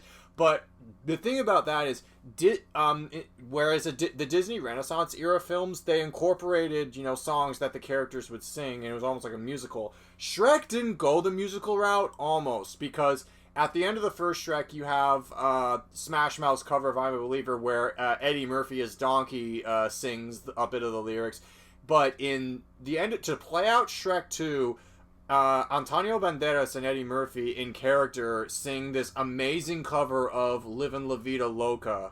That was fun. That was a lot of fun. Yeah, it's over the top, but it's like it's a typical end credit sequence type of thing. It's like how I'm a Believer was the cap off to the first film. And we can't forget Far Far Away Idol, which was on the DVD bonus. Oh features. yeah. That was Where they got Simon Cowell. And by the way, for full disclosure, the Shrek DVD, when the Shrek DVD came out, that was in the last days where you could actually buy VHS copies of films. So if you actually got a VHS copy of Shrek 2 back in the day, you couldn't play Far Far Away as an interactive game. It was an added like short film that you had to watch after the credits, kind of like Shrek in the Swamp's karaoke dance party from the first one. Where that's a memory right there. Oh wow, that really brings me back. Yeah. Shrek, you ain't dancing yet. Yeah. And then, but yeah, so in Far... This is the wolf singing who let the dogs out and all the pigs going, who. No. Oh, yeah, that was Staying alive. Yeah. Oh, another... We're kind of jumping back and forth between the two soundtracks, but... sorry. So, anyways, but in Far Far Away... Going back to Far Far Away Idol for a second, do you know that if you actually... The only people who are capable of winning... if you played the little DVD extra enough times, you'll actually know that it's a rigged game, because if you pick any other character... What? You mean a game made for kids is rigged? Yeah, no, if you pick... Let me explain. If you pick any other character as the winner of the contest, other than Shrek, Fiona, Puss in Boots, or Donkey... Simon Cowell will just say, nope. For what is a man? Shrek, what has he got? Simon Cowell will just say, no, I'm the winner. I don't know. Fuck your choice. That's bullshit. It is bullshit. Fuck you, Simon. He pulled a Sid Vicious. Yeah. But yeah, and he'll just, yeah, I know. So, but yeah, I know. Talking about Far Far Away Idol, like, they sang some good covers, like, Donkey singing Disco Inferno. You've got the wolf comes back with the pigs with Hungry Like the Wolf, and then the pigs are it's kind of on the nose kind of stuff, but it's still cute. Didn't Prince Charming do I'm too sexy for my shirt. That was the artist formerly known as Prince Charming. Boom. Oh, that was a callback to Cody's pick. Nice. There's also but I guess none of that's I also liked Larry King as the ugly stepsister singing a cover of Cyndi Lauper's Girls Just Want to Have Fun. Some boys take a beautiful girl and hide her away. And then Fiona is on the judge band. It's like, yeah, you go, girl. Yeah, go, girl. Got an extreme makeover and some singing lessons. But yeah, no, we're just... things that were written in the early 2000s that don't age well. Some gender-confused wolf. Whoa! Hashtag canceled. But anything else? How about we go back to the actual soundtrack? The actual soundtrack, the reason why I wanted to pick it is because it outdoes what the first movie accomplished in terms of incorporating classic songs to what is going on in the movie. And every single song, it fits very well into its respective scene. It expands the scene. It tells a story. I know you don't like the Pete Yorn cover of Ever Fall in Love. Well, it's a cool sequence either way. The sequence is cool. I'll give it that. Yeah. But other than that, I mean, Yorn doing Pete Shelley. It's a great soundtrack for a very fun movie and for one of the best sequels ever made. Check out the soundtrack for Shrek 2 if you want to hear some classic tunes. incorporated really well into an amazing movie, that's the movie for you. And the covers, once again, are awesome, like I said before. Very nice choice, Evan. Thank you. Yeah. And if nothing else, get into eels already. Sure. Yes, please. Yeah. Okay, Cody, what do you got? Alright, my first and only video game pick of the night is ATV Offroad Fury 2 from 2002. Oh yeah, you talk about this one a lot. Yes, this is a game that I still own to this day. I literally own only 3 PlayStation 2 games just because they're not available to play on either the 3 or the 4 yet. Those being Simpsons Hit and Run, Star Wars Battlefront 2. I'm talking about the old school the one, good not the rebooted garbage crap. EA. I mean, you can get that one on Steam and Good Old Games. Yeah, you All right, can. maybe I'll do that. I actually have. And then the third game is ATV Offroad Fury 2. And I was thinking to myself, wait a minute, this is just a 4-wheeler ATV racing game. Why do I still have this game around? Why don't one of you guys answer the obvious question? Because it's good. The music. The music. The soundtrack! Yay! You get a gold star! Go get an fuck yourself. prize. No. Hey. Put me on the Remember when spot, Your okay? executive producer? Fire me then. No. The soundtrack kicks ass. It is it's like a time capsule to the early 2000s. It's nothing but techno, new metal, hard rock. It's just a compilation of all these greatest hits, and it just, playing the game and listening to these songs at the same time is just like a great combination. In fact, trying to listen to this the album just by itself, I have to admit it was actually a bit jarring not hearing the sound of an ATV's engine revving the whole time, because I just got so used to it for the longest time. A few tracks to kind of like noteworthy here. I got Lyle. I'd recommend. You probably know this song, but it's "American Cliche" by Filter. Oh, I know Filter. I don't And know. they say that American Cliche, American. That sounds like a It's Lyle awesome. song. Josh, knowing you and your love for like hip hop and stuff like that, amplified by Cypress Hill. Yeah, actually, it's kind of neat that Cypress Hill are in this, because I think by that time I didn't even know if they were still around. Oh, it's such a good song. I also want to check out the Black Say what, Delicious track, Anna? Paragraph President. Yes, that's the other one I wanted to say. That's a great fucking song. I was gonna recommend that to you as well. Because a song from a later entry in one of the series I'll be talking about next, Rhythm Sticks, is in that game, and I actually did really enjoy that. So y'all did Courage, because that rips. Oh, Courage. Okay, it's funny when I showed this game to Veronica years later. It's obviously multiplayer because it's it's a 4-wheeler racer game. But in the in the special what do you call it? Whatever, in the mini games section, it's there's hockey and there's tag, and the tag is really fun to play with Veronica, where the objective is just you have to hold on to this beach ball for as long as possible, and you can knock the other person down and like steal their ball, and whoever held on to it the longest within like a 5, 10, 20 minute period is like the winner. The song Courage is the one that Veronica was humming to herself throughout the whole game. Every time it would all, because the game shuffles between all these songs, and I could just like hear her singing to herself, "You should try not to be so courageous. You should try not to be so courageous. I never said you were a mistake at all. You got it all wrong. You're misunderstanding. Wow, we just. Evan and Lila being like, really? Bunch of dorks over here. I don't know. But you know what? You guys can gush over this. Yeah, go for it. Josh, like this is honestly bringing me back to a moment in my life where you and I just bonded over a song from this game. Did we just become best friends? Yep. When I went to high school, I met a buddy of mine named Troy, and he not only played this game also, but him and I bonded through Parade by Garbage, which is off of this album. And it's one of my favorite songs off this album. It's like it's one of the feel-good songs off of this album. And I always just feel like so like full of life every time it plays. Jurassic 5, guys. If you want to get into some really nice hip hop, Jurassic 5. Whoa, Cody, that's a I'm noise I holding never on knew. to what's golden. But the stage, I'm raging, I'm rolling. Fucking love that song. What's golden? Oh, fucking love what's golden. I'm vibing with a bunch of stuff on here. Also, System of a Down with Science. Yes, Science. Oh my god, Science. And then I'm gonna ruin the mood completely. Science is off of their Toxicity album, which also has Chop Suey on it. Let me just double check.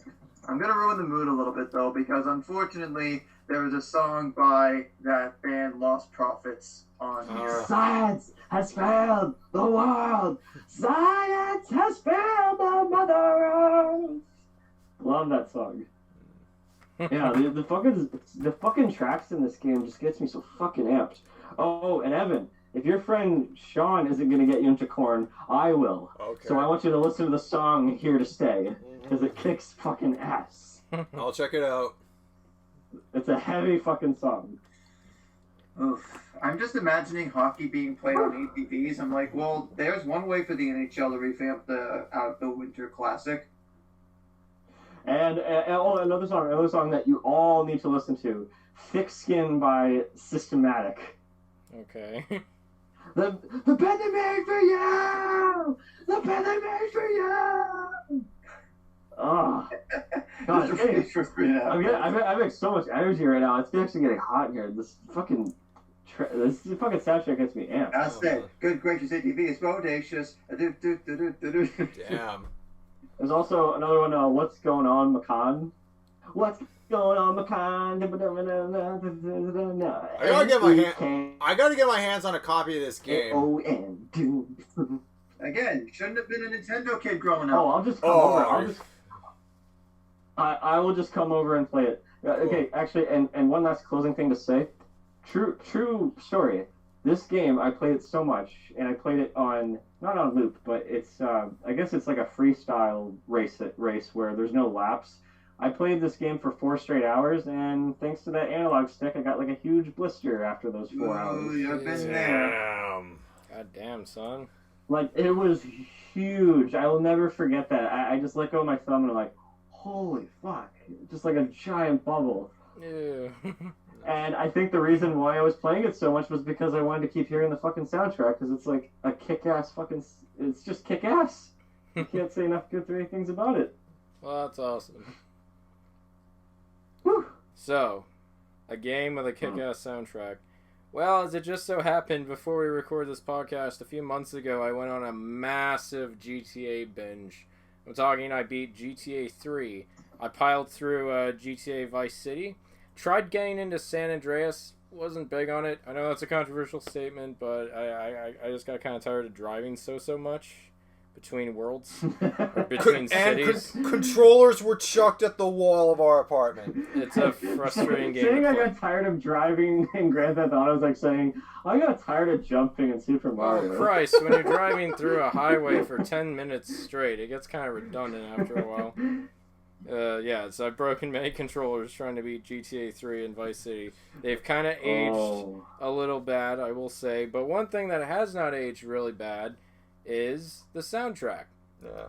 Most GTA games typically have excellent soundtracks, and I think I think the game that has the most significant soundtrack would be GTA Vice City. Yeah.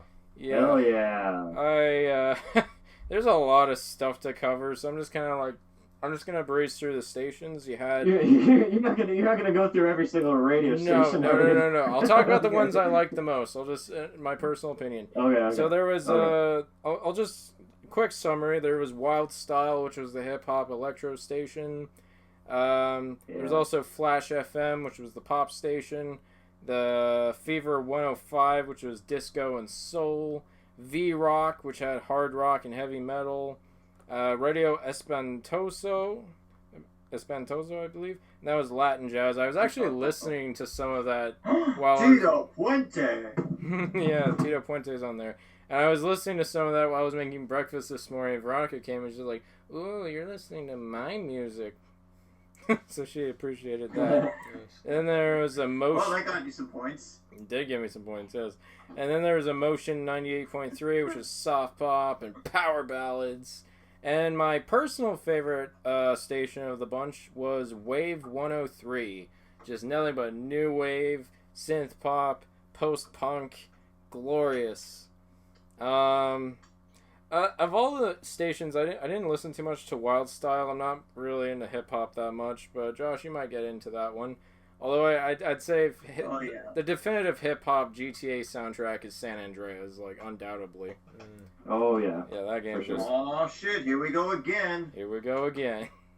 And, yeah, I mean, I didn't mind V-Rock, but it wasn't my favorite soundtrack because of the use of metal and all that. On V-Rock, it might be San Andreas. I can't remember if it's Vice City or San Andreas, but is Ozzy's Bark at the Moon on Vice City? It is. Yes, it is. Yeah, okay. For V-Rock, a few shout-outs. There was I Wanna Rock by Twisted Sister. Yeah. Come On, Feel the Noise. Come On, Feel the Noise. Wait, I Wanna Rock. I thought it was called I'm a Goofy Goober. I'm a Goofy Goober Rock. Goofy Goober Rock, yeah. The kids had the SpongeBob movie, the teens and adults had Vice City. Yeah. There's also Come On, Feel the Noise by Quiet Riot. She Sells Sanctuary by the Cult. Great song. Working for the Weekend by Loverboy. Raining Blood! Raining Blood! Peace Cells by Megadeth. I didn't know this song was even in the game, but I heard you listening to... this morning I also heard you listening to In a Big Country by Big Country. I'm like, wow, that's a great song. Yeah. I'm trying to find which station that was. I think it was Don't Emotion. believe it's in this one. Is it? I think the game's anthem has to be I Ran So Far Away by Flock of Seagulls. That's a good one, yeah. I also loved Love My Way by Psychedelic Furs. Oh, yeah. That's off of the Waves one. Oh, and speaking of 99 Luftballons... Yeah, 99 Lift Balloons is in this game too. I forgot. There's just so much music. But wrapping up with V-Rock, Josh, if you were any character in the GTA series, I think you would be Laszlo, the talk show host. Yeah. He's just so... I see. He's just always peppered with, like, and now back to stations filled with artists. Music made for people who clearly are unemployed. Next up. He just always has, like, this acerbic wit to him. And he's in every single GTA game, too. He's one of the few who just sticks around the most. So, yeah, I mean, I could talk... There's so much to cover, but, like, definitely my favorite station was Wave. Although Emotion 98.3 had that nice REO Speedwagon song, like, I'm gonna keep on loving you. Which is funny, because that's the last song that played in Crank 2, when Chef Chelios got set on fire and kissed a girl, set her on fire, went up to the camera, broke the fourth wall, and stuck the middle finger out. And I'm like, these guys play GTA, I can just tell. I kissed a girl, and she got set on fire. You know, like you do. Did it taste like cherry chapstick? That's a dope. Haha! Also, No, cinnamon. GTA, I think, also had some really new choices. Well, this Vice City had Africa, Sister Christian. Yeah. On, I believe it's, on Fever 105, Wanna Be Starting Some. And our always favorite Billie Jean by Michael Jackson. Oh, yes, yeah. and the beat goes on. Last night a DJ saved my life. Run to You. Owner of a Lovely Heart. Run to You by Bryan Adams? Nice. Yeah, The Breaks, Rockbox, Rocket. Yeah, Jesus. Like, I could just I could pick out 20 songs from this that are just pure 80s. But I don't know. And in case the radio stations aren't enough for you, on the PC, Xbox, and iOS ports of Vice City, you can put your own MP3s in the game. Yeah, that was a new feature they added. It was pretty cool.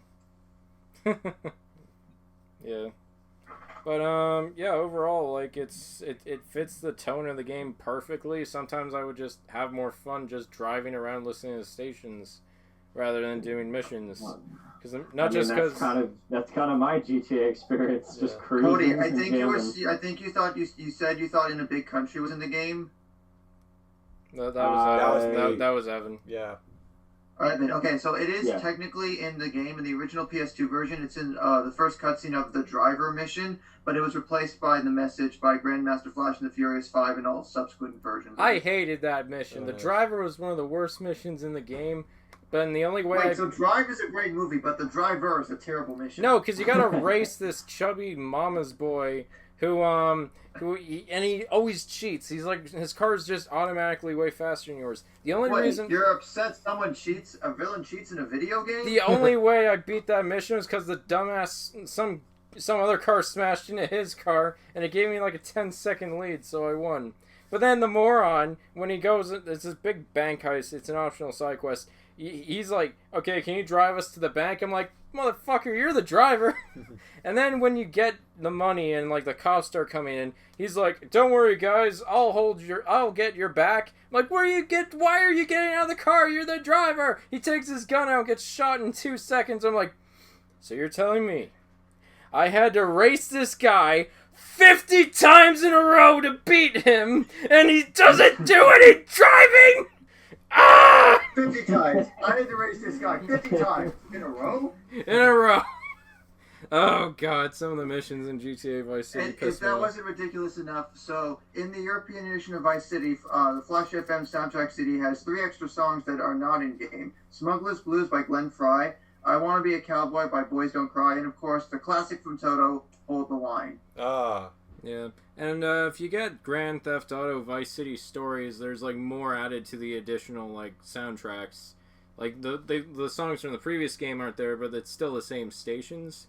So it's the same stuff you like, but more songs. So Yeah.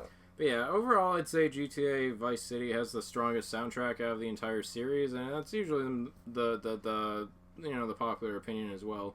It's definitely the biggest highlight of the game for sure. Mm. And yeah, we listed quite a lot of songs. If you're a huge fan of 80s music or 80s like culture, and you're not sick to death of the nostalgia baiting, then yeah, give Vice City a go. I bet Ernest Klein, he just like listens to this song on repeat endlessly, but we've talked enough about that, man. I am ready to move on. You gotta go to the Malibu Club and with your flamethrower and just go to town on the dance floor. Yeah. No, just imagine the pyro from Team Fortress 2 in that Vice City environment.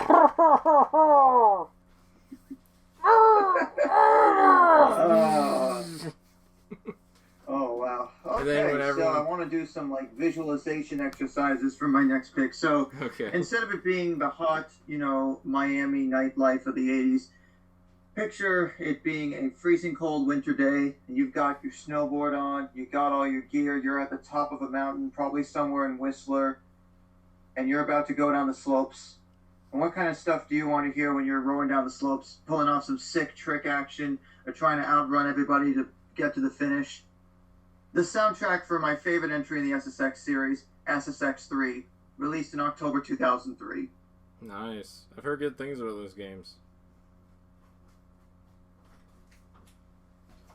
SSX has always been one of my favorite snowboarding series because, especially with the third game, there was a great amount of realism, but some insane trick animations, or Uber tricks, as they're known, where you start with the level 1 Ubers, which are pretty basic, and then as you get the level 2 Ubers, which are a bit more intense and gravity-defying, the music almost seems to amplify those moments, and especially with 3, there's a really neat audio engine where if you're doing really well, but then you wipe out or you hit a tree or something and you fall down, the music actually kind of cuts out, and there's a more minimal version of the track you're hearing, so it adds another auditory level to that. And some of these tracks are some ones that I still enjoy to this very day. There's a bit of electronica in here, there's some rock and pop punk, there's a little bit more ambient and down tempo.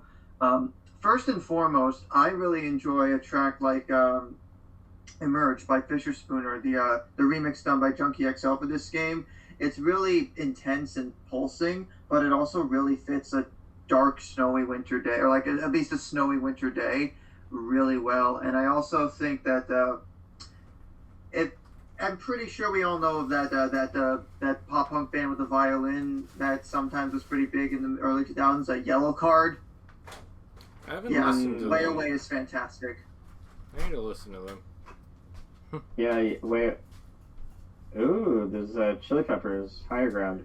Yeah, the remix of Higher Ground by the Executioners is actually pretty cool because it's got a lot of that turntable isms, but it still keeps a lot of the rock energy of the original. I also would definitely recommend that Lyle and Evan both listen to We Don't Care by Audio Bullies. Ah, nice. Alright. It's got that being, there's things I haven't told you, I'll go out late at night, and if I was to tell you, you'd see my different side. Wow, there's things I haven't, and it just adds that beat on there.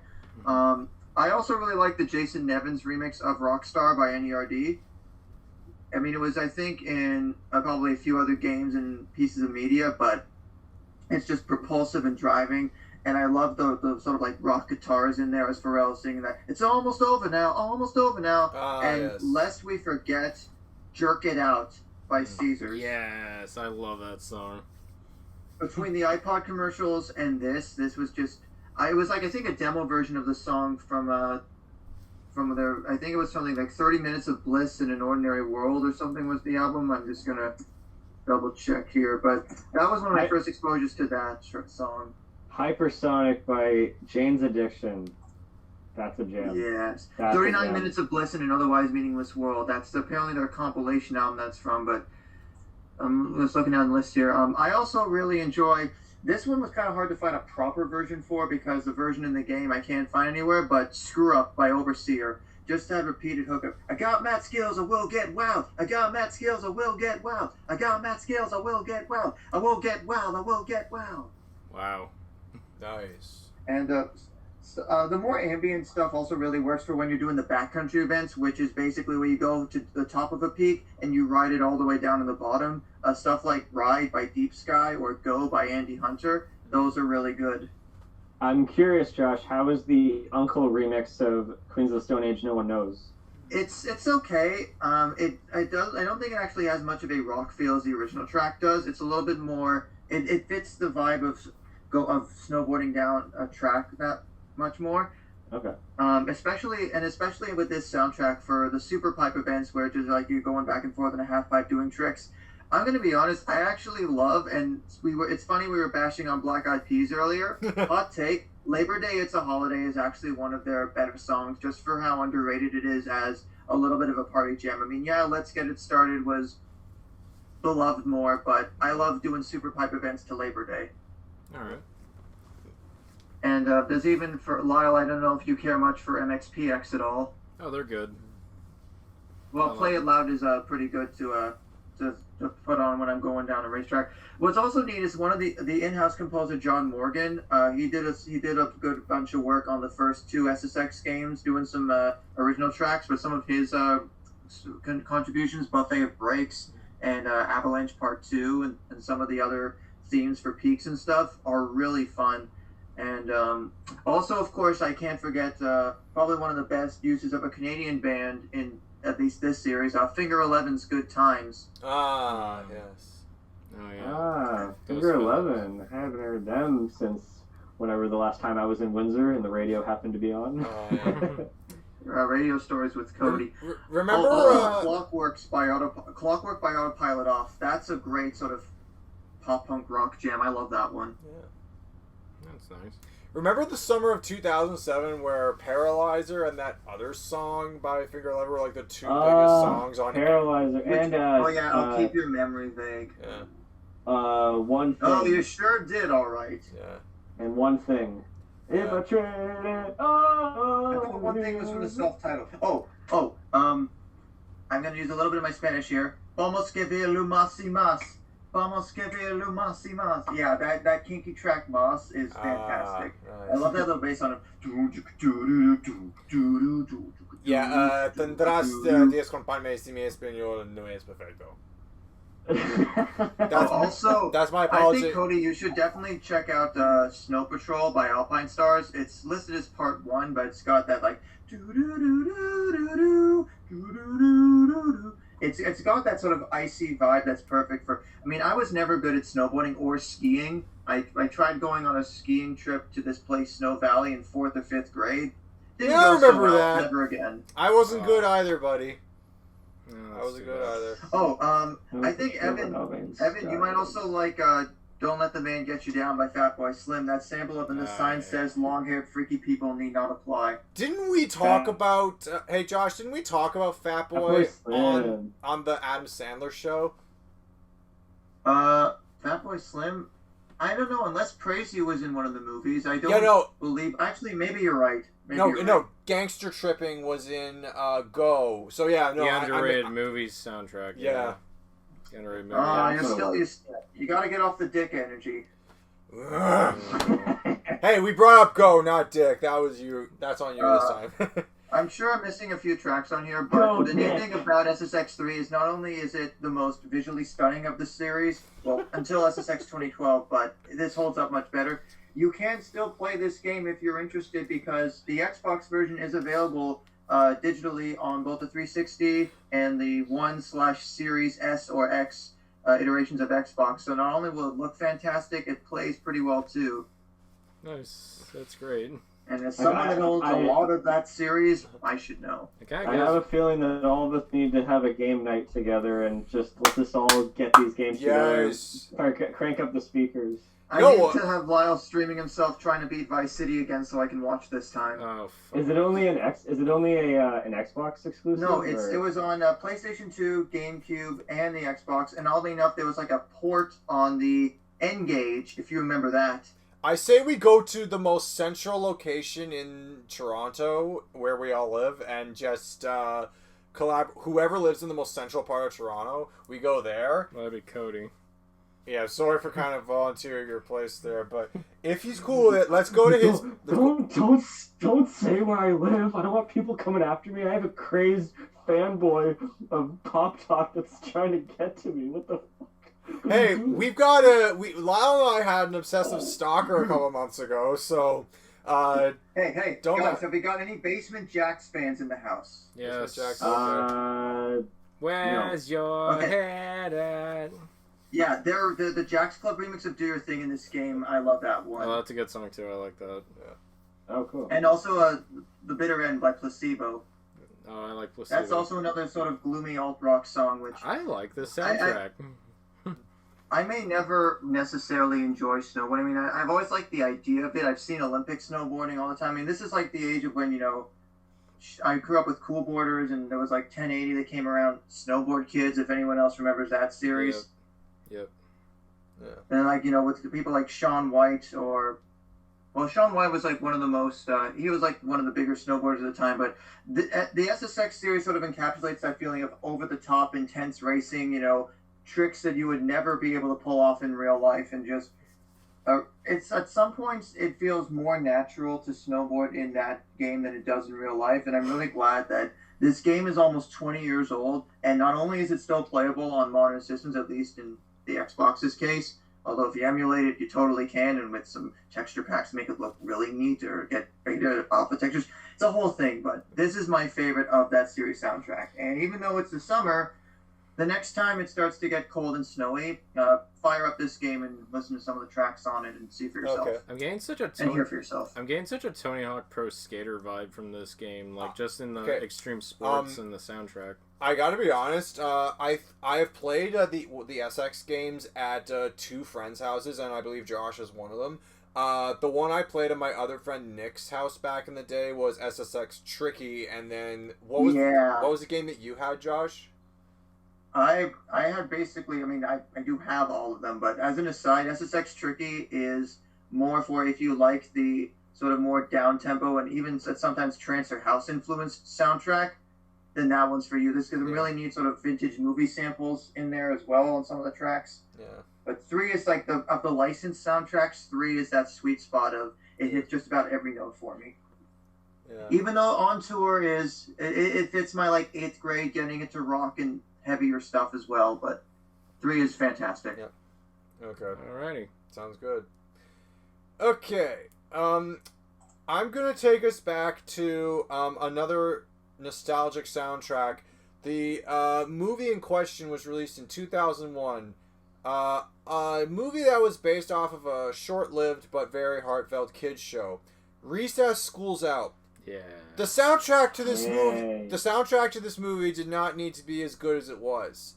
Because right when you think that they're gonna just, foam it in with this, story, no, like they actually are some damn good nostalgic tunes. And the song that plays right when they're celebrating the last day at school, literally as soon as the clock ticks to 0 and the bell rings, Dancing in the Street by Martha and the Vandellas from the 1960s. Great song. One by Three Dog Night plays when TJ realizes that he's going to be all alone in summer because all his friends have gone off to camp. And There's also Born to Be Wild is featured very briefly. It was in the trailers, but it was also very briefly in the scene where Becky begrudgingly has to drive him all over the state to pick up his friends from camp. But then there's Listen while I play. My green tambourines. Oh, that's right. Let's talk about covers. So, this movie has, believe it or not, 3 covers. There's a cover of Nobody But Me. There's also Robert Goulet as the singing voice of Mikey, covering John Jacob Jingle Smith. His name is my name too. Not on the soundtrack. Damn it! Really? Oh. Hear the people shout. There goes John Jacob Jingle. Irish Smith. No, John. Oh, and let's not forget this gem. Bon voyage, TJ. You kids sing good. God, I love this movie. Yeah. Oh my God! I'm so We're glad talking we more had about a the chance to movie watch than the this a few songs. months ago. Yeah.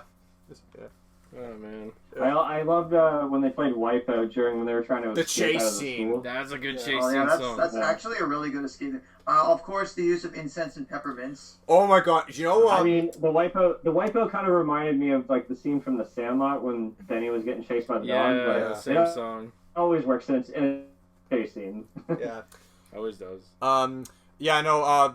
Incense and Peppermints by Strawberry Alarm Clock. Like, you want to talk about the most 60s song they could have possibly found. They just kind of blasted it back to the past. Like, as soon as they transitioned from the present day into the 60s, it's like, yeah, no, we're in the 60s now, guys. I also love the use of One Is the Loneliest Number. Well, I'll tell you a story. TJ's all alone. Because my dad was a teenager in the 60s, he actually has kind of some sad memories with that song. It was a song that kind of played when, you didn't like have any friends to hang out with. So, but yeah, so he kind of related to that scene. The other, let's also, there was I believe acapella, the artist Myra covered a very poppy cover of Dancing in the Street for the credits. To be honest, I feel like Myra was one of those artists that was made famous by Walt Disney Records, just because she had a gig on the Disney Channel, and then she got to cover. Yeah, Hollywood Records will do that. Oh yeah. It's a meat grinder. Yeah. I mean, it's like they say, miracles happen once in a while when you believe. Yeah. But so yeah, no, there's. I really hope somebody else got that. Sorry. Yeah.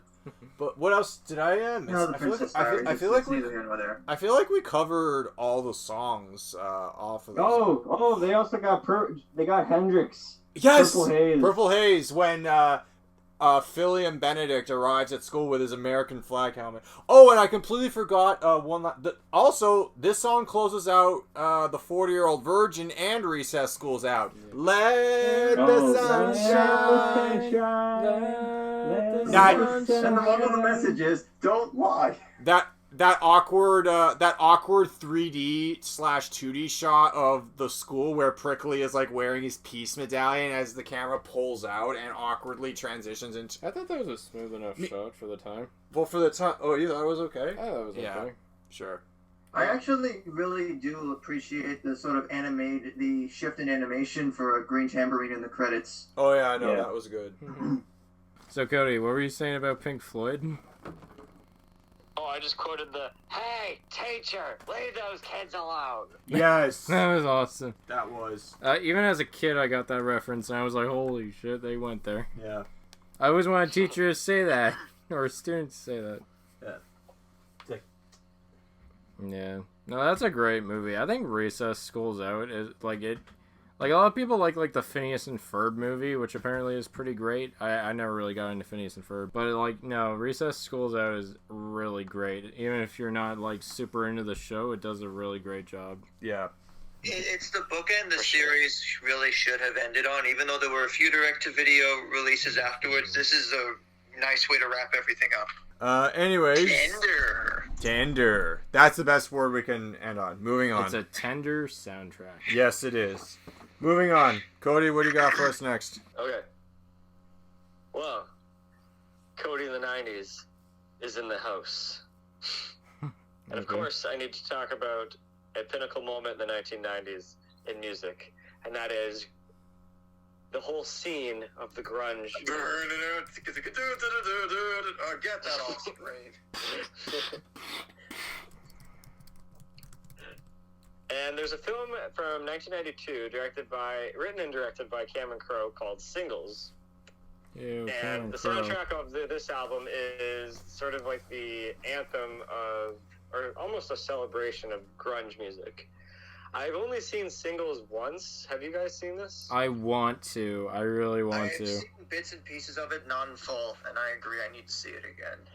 Yeah, I think I was a little young when I saw it. It definitely deserves a rewatch. But I have heard this album plenty of fucking times. My uncle got it on vinyl a couple years ago, and it was the deluxe edition, and it kind of got me way back into it because there's a lot of like re-releases on it, and it's just a lot more cleaned up. Yeah, I think with the exception of Green River and I guess Nirvana, those are the only two bands that are missing off of this album that I it think would it's just been been as a well as perfectly Teen wholesome. Spirit did not be involved in something else. No, you need, like, if you're gonna have Nirvana, you need at least like something off of Bleach. Yeah. Like something like a deep cut. Or Floyd Incesticide. Because that's the thing is that, like, even though that there is like Alice in Chains and Pearl Jam and you know Soundgarden, Birth Mudhoney, Ritual is great. Birth Ritual is awesome.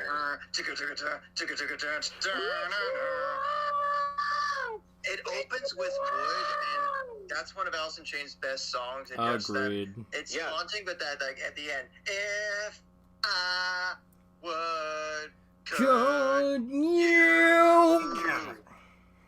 Yeah, obviously Lyle Wood, learn it on bass. Play it for me. I recommend it, Moody Boy.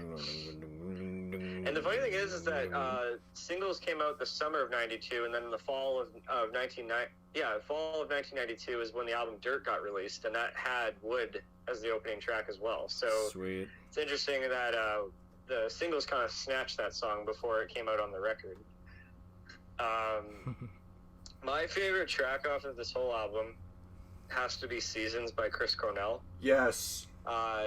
God rest his soul. It's a fucking tragedy what happened to him. I took it really hard the morning that I woke up and I get a text from my buddy Pat saying, dude, Chris Cornell died. And I felt gutted because that weekend right before he tragically took his life, I was listening to like the three Soundgarden albums. And it was a very strange, very horrible coincidence when I was listening to that. And that day that he died, I listened to Seasons 5 times in a row. And I was kind of like, not weeping, but I was certainly getting kind of like choked up because this is Chris Cornell at his absolute greatest. Yeah. It's a song that you guys probably heard in Man of Steel.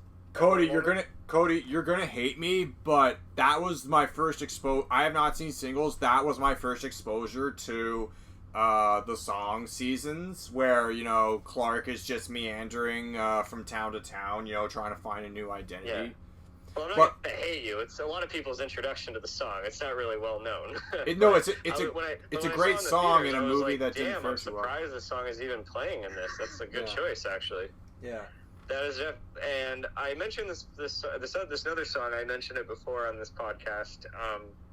Chloe Dancer, Crown of Thorns by Mother Love If you Bone. want to talk about tragic losses for the Seattle community. Andrew Wood. Oh my God. Mother Love Bone never were able to fully get off the ground, but I do quite enjoy that.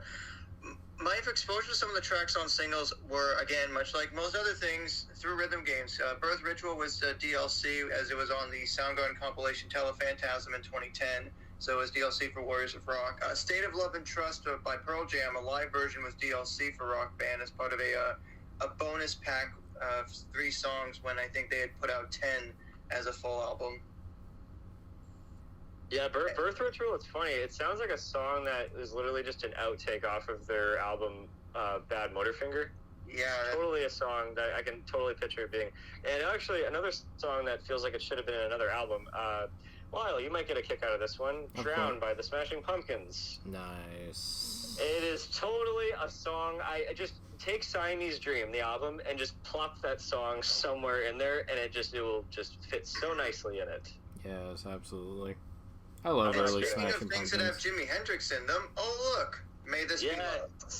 Yes. Yeah. Another song I heard. Isn't of the this rock band like? first. Isn't this? Hendrix was God, so you need to listen to that. I wrote that down and he for all was of you from to listen Seattle, to it. so here it fits even better.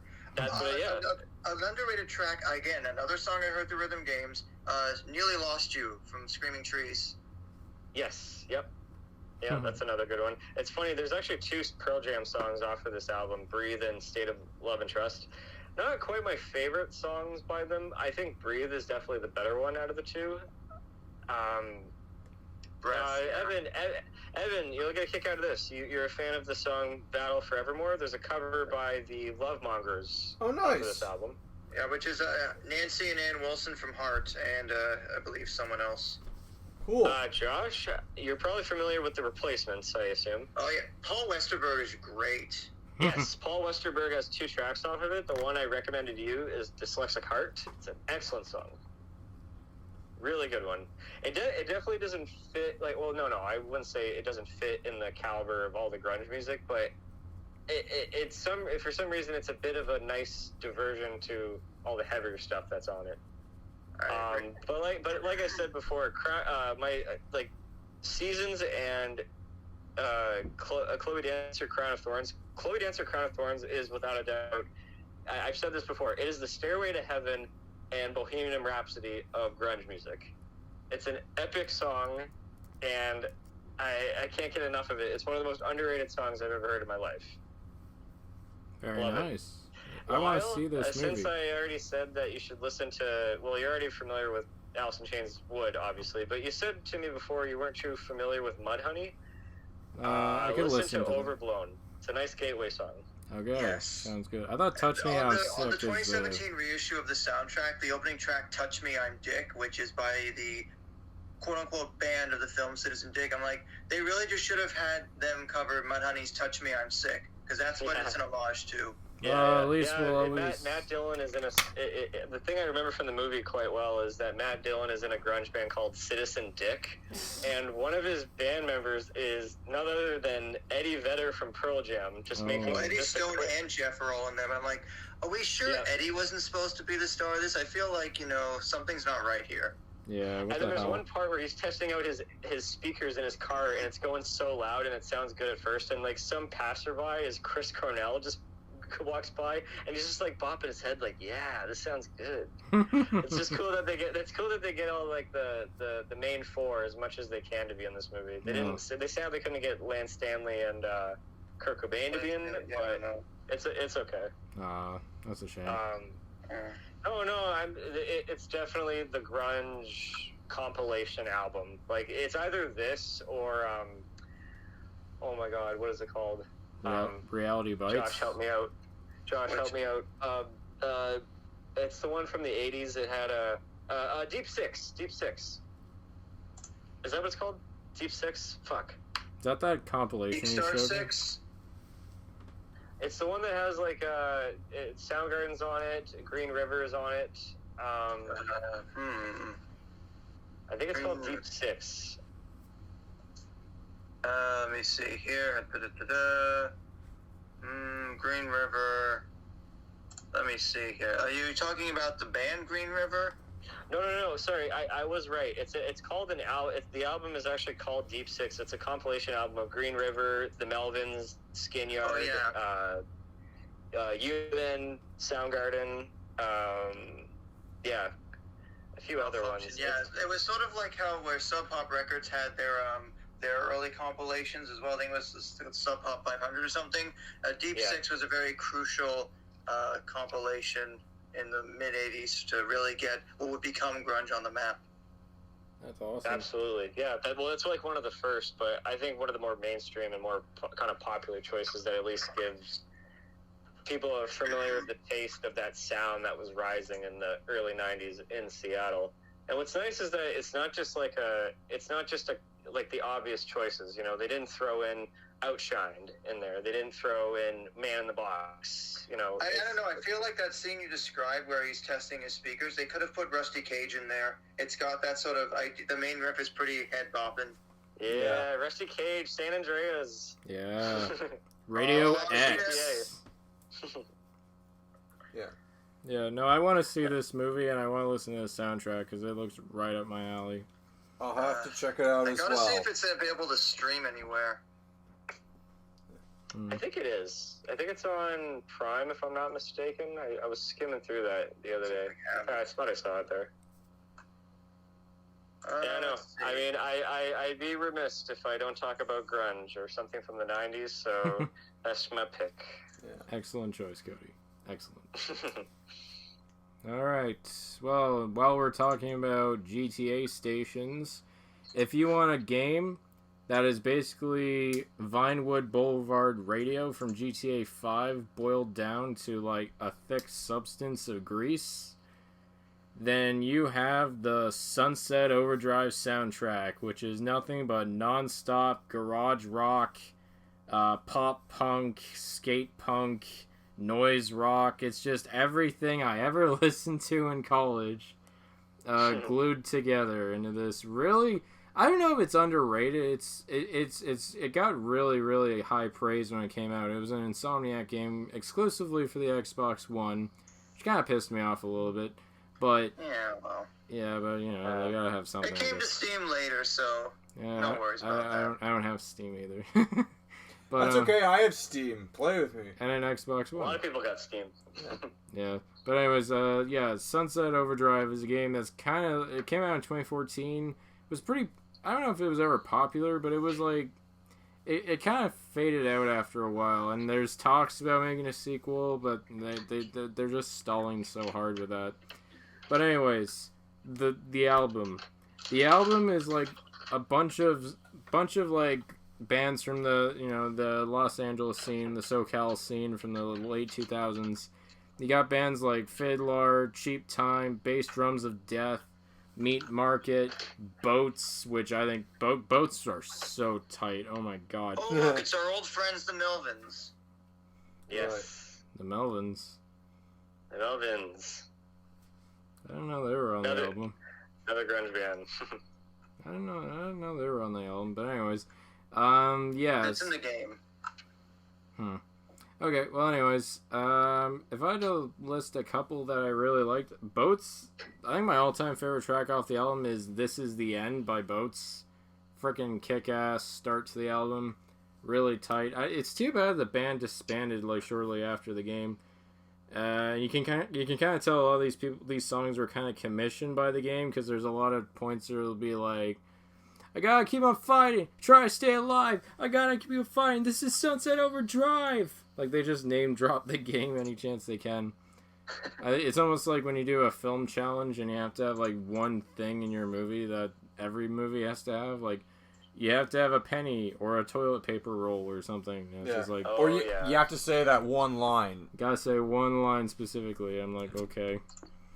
But what are some I can recommend to you? Cody, I would recommend a lot of Cheap Time music. They're a pretty solid band as well. They have songs like Total Annihilation, More Action.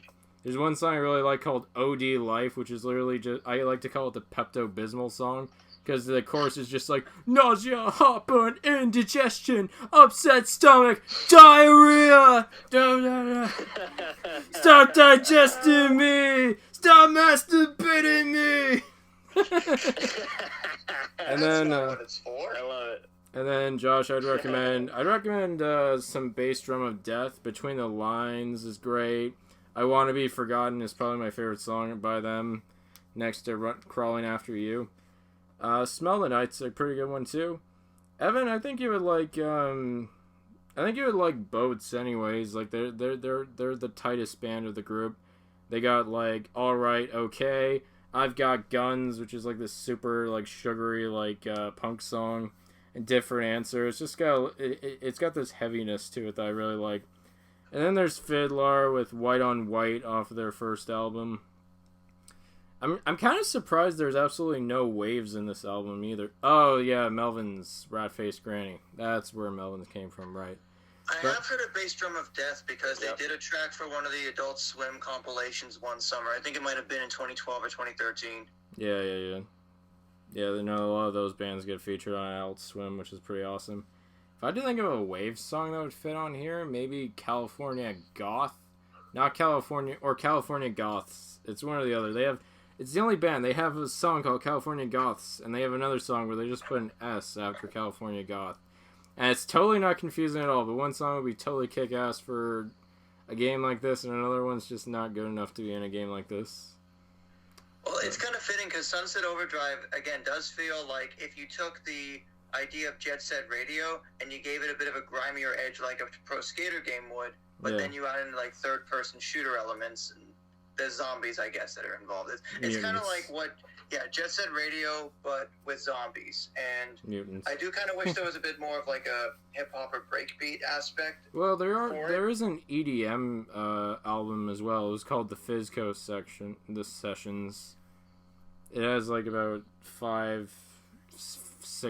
to 6 minute tracks. So there's a little bit of EDM in the game, but not very much. It is very much simply like garage rock all the way throughout. But one aspect of the game I really appreciate, you were mentioning this with your snowboard game, where it's like your character, the music can be interactive and it can like sync up with your character's actions. In the game, the music can be very minimal if you're not really moving or if there's no like activity at the moment. It'll just be like,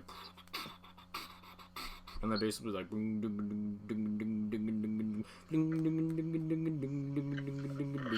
but then as soon as the enemies come, it's like Shark is like, I really like that kind of audio design. It actually like fits with your game, so it's immersive. And if you take like a heavy concussive hit, then the screen goes black and white, and you have like the white noise streaming up, and then the music kind of sounds like it's going through a tunnel, like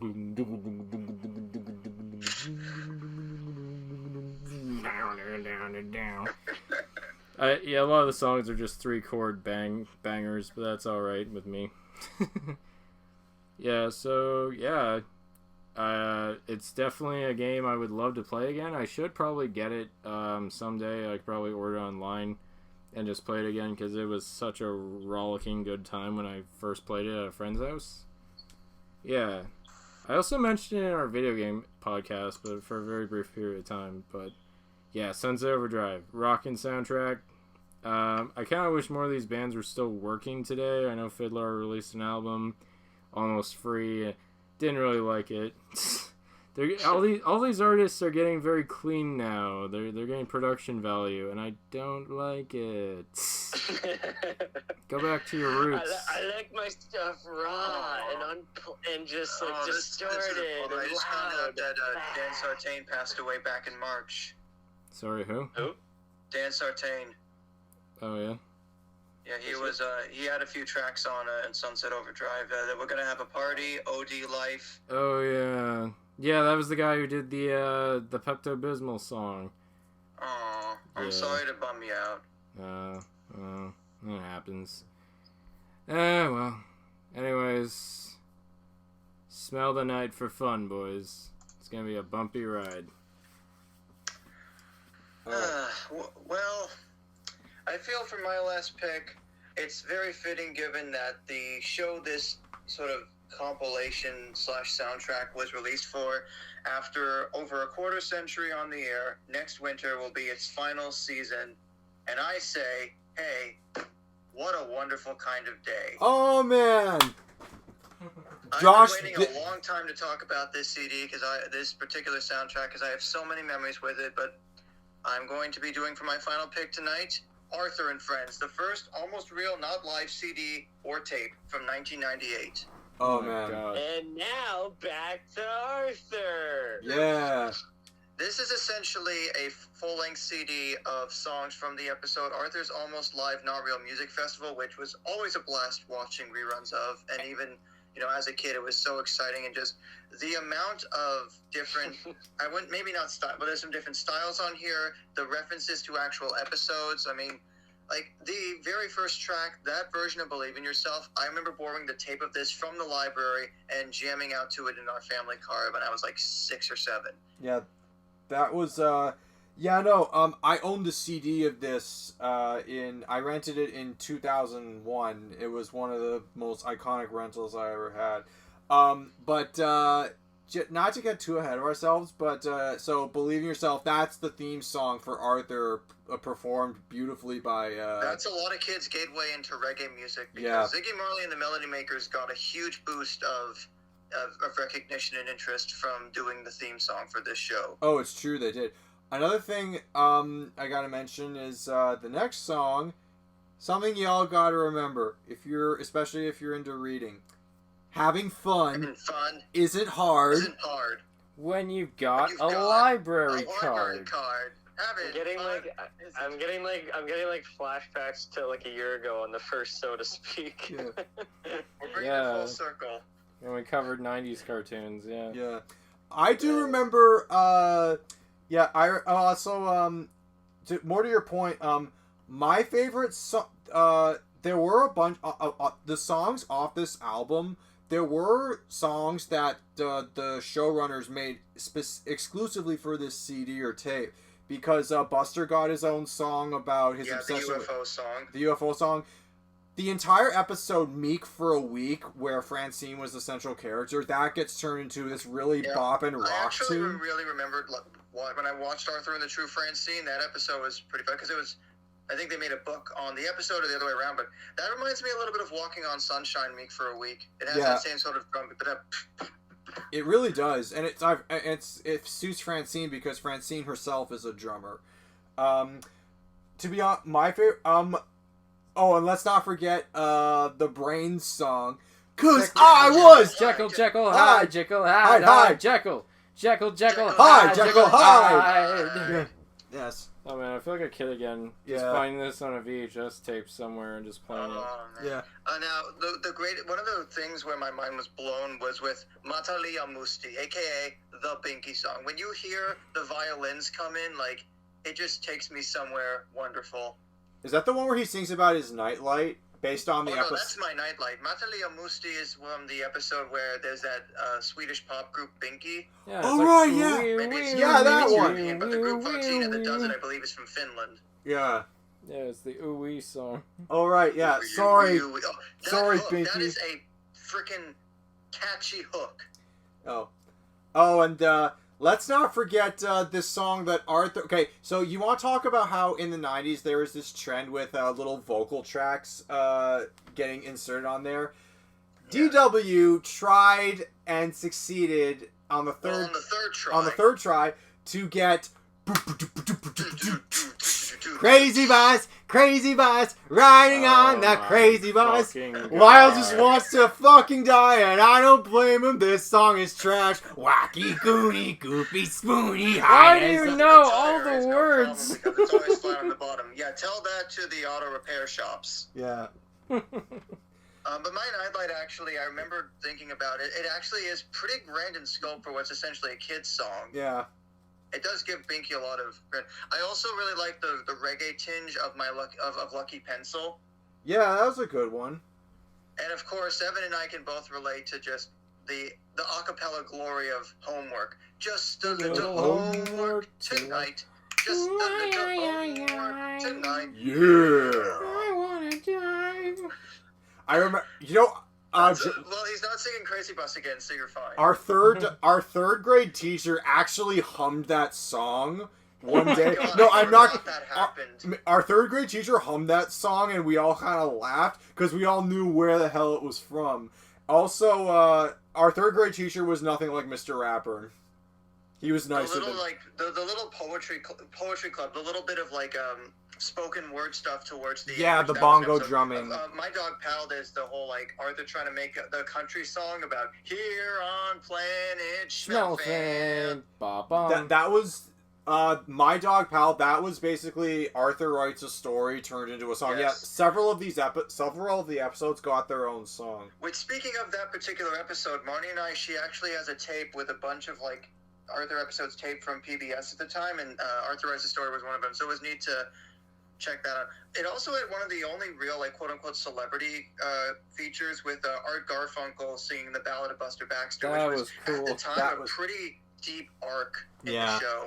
Yeah, no, because in the second, to give you an idea of Arthur, in the second season, Buster literally, the character Buster just goes to spend some time with his dad, who is a pilot and lives in transit in perpetuity. So Buster wasn't on the show for like a good season, and then at the beginning of, I believe, the third season, the episode Buster's Back and the Ballad of Buster Baxter. Yeah, they got Art Garfunkel as a moose to basically sing this charming little folk song about how Buster is, this cool guy who went around the world. And all the food he ate along the way. Yeah. Oh, I love how that episode ends, by the way, where it's like, hey, how long has the singing guy been with you? I thought you invited him. Weird. Mom, there's a big creepy moose hanging around us all day. No, Mom, there's a singing moose in front of the house. Oh my god, the early seasons had some pretty witty writing, and even Arthur versus the Piano, I forgot to mention, they kind of really make fun of like the typical pieces you'd play if you were practicing piano, which most kids had to take piano lessons whether they wanted to or not. Oh yeah. That was also based on an episode. Leftovers Goulash towards the end is just kind of a little bit of a funny riff on that one piece of classical music, I think. It might have been the basis for the Fighting Food On theme, but where Arthur's dad, David, who's a chef, is basically listing all the like dishes he wants to make and how Arthur and DW, being kids, don't like any of them. Yeah. We're not hungry anymore! Hey! Oh my god.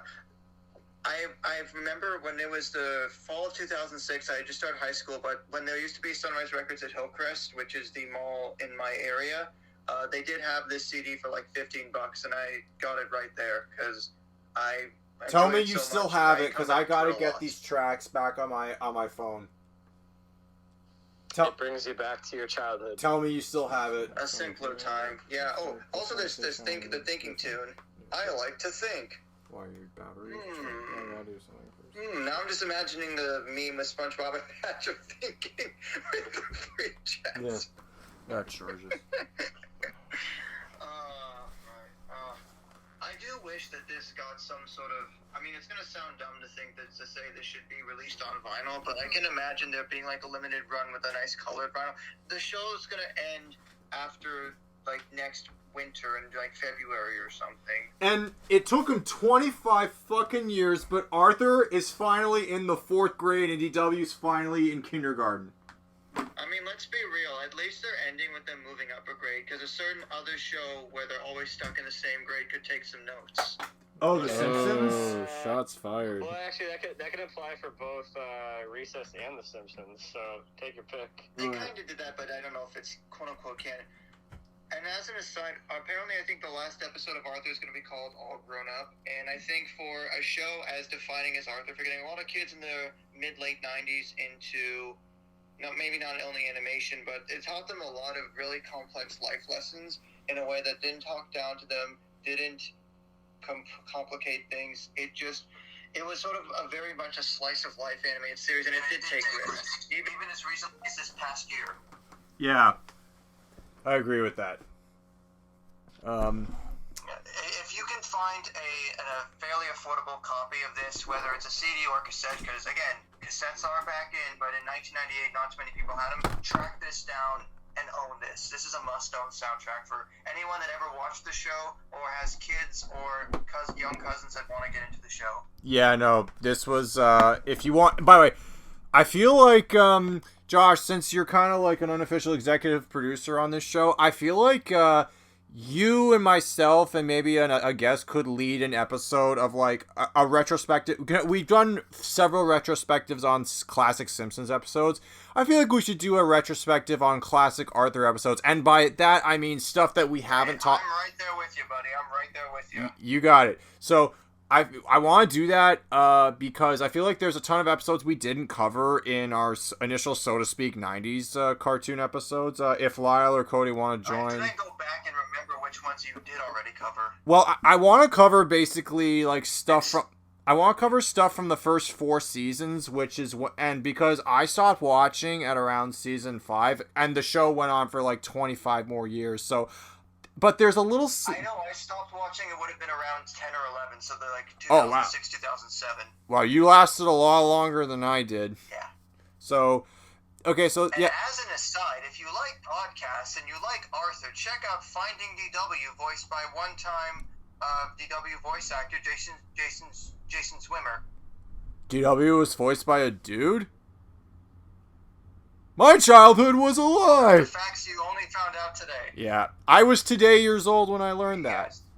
Well, I also know... Yes, it's ever since the beginning. Yeah. Speaking of Arthur voice actors, you know, Dad and Binky were voiced by the same person, and you can kind of tell. Yes. Yeah. Bruce Dinsmore. Also, what I liked about Meek for a Week is it also highlights Jodie Rester's pipes, because I saw her in a bunch of other Canadian shows, some of which may have been seen in the Nostalgia Part 2 episode. I think it was Mental Block was one of them, but like Meek for a Week and also one of the other track from like the later One Arthur's Really Rockin' Music. She sings pretty well. Yeah, she does. That's because also I remember the episode of Arthur where Francine tries to sing and play drums at the same time. But her friends try to tell her lovingly that she can't. She doesn't sound very good when she does it. So she compromises and decides to just sing instead of sing and play drums, which is cool. But yeah, I know. So that's a great pick. For my last pick of the night, I am going to take us back to the 1980s, where specifically the year 1986, where one of my all-time favorite movies had got one of the most iconic soundtracks of the time period. Case in point, Top Gun. Yeah. AKA the one song from that soundtrack everyone remembers, but yeah, so back in the 80s, Kenny Loggins was famous for two iconic rock songs made for movies. Footloose, of course, and Highway to the Danger Zone. Hey, what about I'm Alright? Caddyshack. Alright, yeah, Caddyshack, my bad. So, this is the soundtrack to Top Gun. How does you want to know how certain songs incorporate into this 80s gem? Here's how. So the movie and just by the way, full disclosure, about a week ago I was on Ace's podcast, the Films Unchained podcast. Please go look that up. It's a great show. I will send a link I'll set up a link for that in the description of our podcast, so you can go check it out. But Ace had me on the show for an hour and a half to just talk about Top Gun, the plot. You want to hear me talk about break down Top Gun the way Cody would break down a movie on Pop Talk? Go listen to my episode of Films Unchained where we talk about Top Gun. Okay, so now we didn't really touch upon the soundtrack on that show, but here's what I am going to say about the soundtrack of Top Gun. I love Danger Zone. Something I've never seen this before, but Danger Zone plays 3 times throughout the movie, and I am not quite sure if that's a good thing or a bad thing. But whatever the case, Danger Zone, awesome rockin' tune. There is one other, the only other, this might actually be a little hot take. Kenny Loggins made 2 songs for Top Gun. He made Danger Zone, which everyone knows, and Playing with the Boys, which is played in the iconic shirtless volleyball scene. So that song I actually think is slightly better than Danger Zone. It's just the perfect song when you're at a true story. Lyle and I used to go to Wonderland with friends. Well, we still do, but when we would go to Wonderland with friends and I would go meet up with them, that was the song I would always play on the way to Wonderland and when I would get on the bus and go back home leaving Wonderland. Playing with the Boys, awesome song for a summer day where you're just out with your friends. It's a great tune. There's also my other favorite song on this album is Mighty Wings by Cheap Trick, which you hear an instrumental version of it in one of the flight scenes, but the full version of the song plays out the movie in the credits. Great song by Cheap Trick, a song that isn't talked enough about in my opinion. Underrated. There's also Tina Marie's Lead Me On, which plays in the bar scene, and then there's also Hot Summer Nights. Now, talking about old songs, the reason why there are a couple of older songs in the movie is because they wanted to give Maverick, you know, some character to show like what kind of music he grew up with at the time. So there are 3 classic songs from before the 80s in the movie. There's Great Balls of Fire, which Cody talked about on when he discussed Stand By Me. There's Sitting on the Dock of the Bay by Otis Redding, which is a really... Classic. Yeah, no, that's a classic. And then there's also... Another classic. You've lost that loving feeling. Whoa, that loving... Which leads to one of the most iconic karaoke scenes in movie history, where the whole bar full of all these naval men just breaks into song singing for this one woman. It's so beautiful. There are a couple of other songs off the soundtrack that are only played very briefly. There's Destination Unknown, and then there's a Loverboy song. Yeah, there's Ruby Soho, and then there's Rancid. Yeah, and then there's also a Loverboy song, Heaven in Your Eyes, which plays like very briefly in one of the scenes where Goose and Maverick are just chilling waiting for Goose's wife. But I forgot to talk about the love song of the movie. Take my breath away. I was gonna ask. I was actually gonna hum that song and be like, "Which song is that, Evan?" Because I was like, "What's that like love song that they played in Borat as well?" Yeah, I know that's in Top Gun. It was the song. Yeah, the song was that song is Take My Breath Away by Berlin was the love theme of that movie. It plays 4 times throughout the whole movie, which may seem a little excessive, but it was the 80s. You know, you could get away with that kind of cheesy stuff. And yeah, no, that song has been in several other movies. It was in Borat, you say. I remember it being featured very briefly in Ocean's 11 too.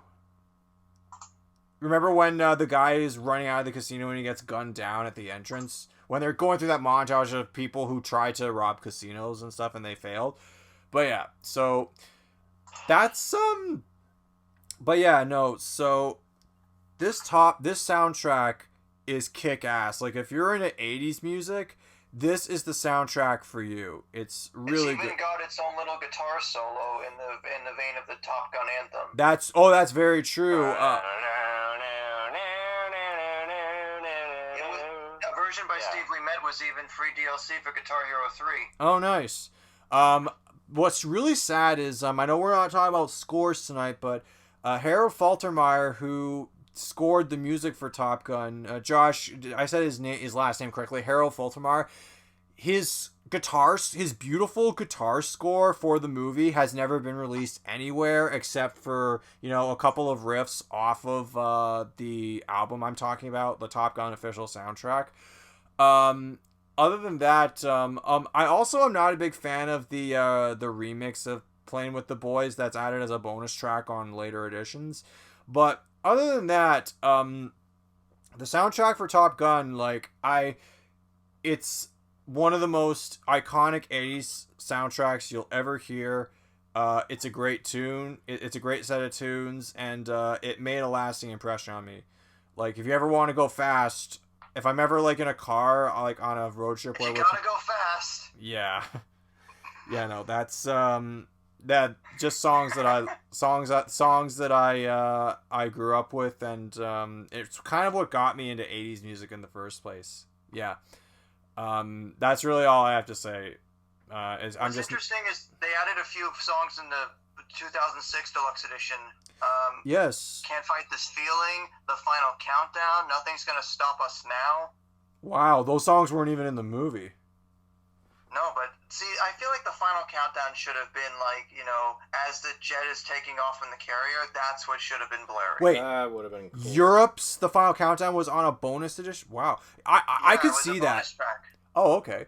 I could see that, actually. One thing we're in speculation territory, but in a couple of months, we're going to the theater to see Top Gun Maverick. What do you? It's finally coming out for real this time. Yeah, I no. promise. Not another delay. Right after we go with Cody to see Dune. Which also will not get another delay. Yo, don't jinx it, please. I don't want Dune to be okay. So, Cody, just full disclosure. Last time I was at the theater, I saw the latest trailer for Dune, and I was completely sold. I'm like, this is going to be sick. And then so I'm there, I'm sold. And then there is a new trailer for Top Gun Maverick. Please, God, local governments in charge of making restrictions, please do not shut down movie theaters again. I really want to go see Top Gun Maverick. I want Cody to see Dune, and I want us to see Spider-Man No Way Home. Please. We're sick of this. What could have been too. Did you know Toto were intended to perform Danger Zone, but because of legal conflicts between the film's producers and their lawyers, that didn't happen? I did not know that. Also, here's something else. Here's another fun fact about the soundtrack that you may or may not know. The filmmakers approached Bryan Adams so that his song "Only the Strong Survive" could be in the movie. Unfortunately, he declined to allow any of his music to be in the movie because he felt that the film glorified war. So everything I do it for you being in a Robin Hood movie where he shoots arrows at people is not, glorifying war. Well, that's a love scene, Josh. That's a love song, Josh. I mean, he was right, though. The guns would be silent on Remembrance Day. What? I'm loving this. You're just making Bryan Adams look like the biggest hypocrite ever. I mean, I'm telling you, Danger Zone has this weird what-if story where it's like, REO Speedwagon were approached to perform it, but they declined because they wouldn't be able to write their own stuff. Corey Hart was asked to perform it, but he declined as he wanted to write and perform his own stuff. So then Kenny Loggins was like the third guy they approached. More like fourth. That's amazing. And even Judas Priest would have had their song "Reckless" on the soundtrack, but they declined because they thought the film would flop, and they would have had to leave it off of their record Turbo that came out in '86. So the reason why I brought up Top Gun Maverick is we're in speculation territory, but what do you guys foresee the music in that movie will be like? A trap remix of "Take My Breath Away." Oh God. I hope not. Or a new version of Top Gun Anthem, where there's a newer guitarist that does a solo, or maybe it's Andrew Watt, who I think is Post Malone's producer, but he does some really good guitar work. I could see something like that. Right. Or maybe there'll be like a new version of Danger Zone or something. Oh, that would. Yeah, maybe like a nice mix of like the '80s sort of like guitar, but also have it sort of be modernized with like some sort of score that would fit the times today. So just like a mix of old and new that would kind of fit the tone of the film. Yeah. I have a feeling it's going to be just like Top Gun, but for the new age. That's kind of what the new one looks like. Yeah. Well, because it's got, GoPro footage of Tom in a real jet, which looks super cool, but I can't wait It's going to be Mission Impossible, but in a jet. That's all it's in. Well, Mission Impossible 2 in a jet, but no, it had the air hug, but it also had Take a Look Around. wasn't and the Napster anthem. Well, what could how do you make these connections that fast? That's amazing. Oh my god. I'm really no. The point is, like, I'm pumped for Top Gun Maverick. Get it into the theaters already. I want to see it. Does that mean we can get a Top Gun Goose where it's just geese flying fighter jets? Talk about a flying. No. You hear that, Money Ducks Game Changers? No. This is the kind of stuff you should be aiming for. No, you know what? I noticed there's a weird parallel. Like, you know how with the Rambo franchise, the title completely changed. Think about this. In the first Rambo movie is called First Blood. Second movie is called Rambo First Blood Part 2. Third movie just drops First Blood and just calls itself Rambo 3. And then the fourth one is just called Rambo, no number. And then the fifth one is called... no number. A soldier with no name. Yeah, no, the fifth one is called Last Blood, which I haven't seen yet. But I will say... It's never really the Last Blood. No, but I will say this. Can you imagine if, like, the Top Gun franchise goes the same way? It's like, so Top Gun Maverick, Maverick 3... and then the fourth one is just Maverick, and then the fifth one is called, like, Final Gun or some shit. Last Flight, yeah. And then there'll be an animated series called Top Gun, The Force of Freedom. Oh, I feel like that's something that could actually happen. Like, they might. And then there'll be a video game where they go, "He's a man, not a god. Come on, comrades." Oh, there have been tons of Top Gun video games, and I've played several of them. They're hit and miss. Are you a bad enough dude to be the Top Gun? Yep. Okay. So, we've talked about Top Gun enough. I'm eager to see the sequel. I have a kind of like another what if for Top Gun Anthem, because Billy Idol guitarist Steve Stevens, and also I guess one time Michael Jackson guitarist, he does the guitar part on there. But if anyone knows like 80s guitar legends and stuff, who do you think would have been a better replacement for him on Top Gun Anthem to make it that more iconic? I'm not that familiar with like. I see, Lyle, maybe you can attest to this, because I'm honestly not that familiar with guitarists. Or Cody, maybe you can attest to this, especially from the I'm somewhat familiar with bands, but maybe, what's his name? Mark. Dire Straits. What's his name? Oh, Mark Knopfler. Wow, that would actually be really interesting, because Dire Straits material is a little bit more jazzy and laid back and minimal. I would love to see like a coffee house version of Top Gun Anthem with Mark Knopfler. Oh, cool. That's what Mark Knopfler would do a great job. Yeah.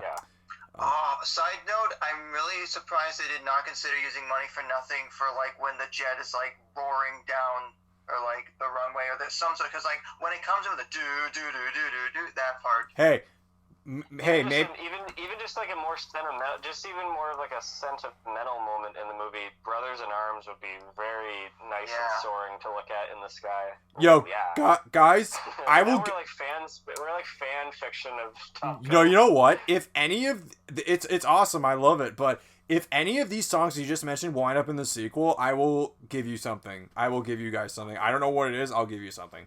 The satisfaction is enough. Yeah, cool. Or payment. Anyways, so, Cody, what's your last pick of the night? There you go, Evan. We both talked about our favorite 80s movie. Bingo. And its soundtrack, and its respective soundtrack. Awesome. And Top Gun was its name, Mo. Okay, Cody, what do you got? So is this soundtrack going to be your wingman? Yeah. Thank you. Yeah. Well, boys, I think we've delayed long enough. Let's close out the night with soundtracks. Okay. With what could possibly be one of the greatest soundtracks to any film ever recorded. And we're talking about. Let's go back to the summer of 1978 at the last day of school, and let's start jamming out to some classic 70s rock. And of course I'm talking about the album off of the Richard Linklater hit Dazed and Confused. School's out for summer. Oh man, I love seeing this film. This is the 90s sort of love letter to the 70s that I'm sure, you know, a 2020s film is to the 2000s or 90s or whatever. There's sort of poetry with my life where it's like, if I'm not in love with the 90s, I'm in love with the fucking 70s, because 70s rock is like a huge part of my heart, as you can tell from the Led Zeppelin shirt that I happen to be wearing. But this album is so good and so dense and so jam-packed with tunes that not only is it one album, it happens to be two albums. The first album is nicknamed The Film Soundtrack Everybody Will Be Talking About, and the next album was called Even More, They Found Their Stash Again. Or They Found Your Stash Again. And it's just like a stone smiley face on both of the albums. That reminds me of, like, well, you know, the thing about when it's from, this is another Simpsons reference to Duffless, where, like, Bart hides Lisa's science journal. It's like, where did you put my journal? I've hidden it. To find it, you'll have to decipher a series of clues, each more difficult. Found it. It's like my history of Dazed and Confused. You guys got to know, there was a part in my life in grade 6 when I first saw this film where my life was: I wake up, I go to school, I eat 3 meals, I watch Dazed and Confused, and I go to bed. And then it was like that every single day after that. Rinse, cycle, repeat. Rinse, cycle, repeat. I couldn't get enough of this movie. I echo exactly what Quentin Tarantino said about Dazed and Confused, is that he said, every time you watch this film, and it can be like once a year or once every other year, it feels like you're back together with some old friends. Like, it is quite possibly the best hangout movie of all Aw, it's a time. metaphor for us. Aw. Beautiful. There's two things that you do with Dazed and Confused. One, you hang out with these characters, and two, you listen to the soundtrack. And three, And much like and maybe not so much. Yeah, exactly. Yeah, it's simple. Much like the Stand By Me soundtrack, again, diegetic or non-diegetic, I have no idea what songs are supposed to be fit into the context of the film, or if there's characters playing that from the radio, because there's actually a couple of moments that I noticed where it is coming from the radio, and then all of a sudden it mixes it into just the actual score, or not the score, but just within the film itself. It's really strange, and they do it vice versa sometimes too. I mean, Jesus.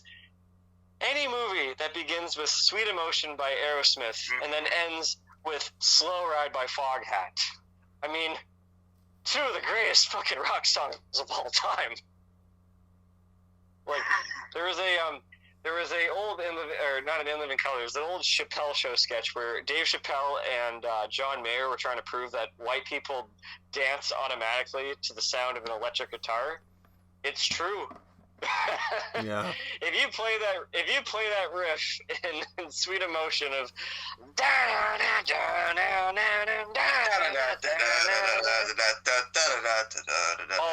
amped. It just gets me up, excited, just motivated. It's just happy to be living life. Like I just feel so happy that I can listen to a song like that anytime it comes on. Like, I'm not kidding. But Jesus, name dropping here. Here we go. School's Out by Alice Cooper. Tush by ZZ Top. Yeah, I was about to say Alice in Chains. Tush by ZZ Top. Oh my God. Paranoid, Black Sabbath. Fox on the Run by Sweet. Stranger Hole by Ted Nugent. Dazed and Confused beat you to it. Yeah. I was about to say that. Even Cherry Bomb by the Runaways, before the Guardians of the Galaxy made it popular. Right. I really love the use of Hurricane as they're going over to the bar, I think where the pinball machine is. You know, here comes the story of the hurricane. The man the authority came to blame. I gotta rewatch this.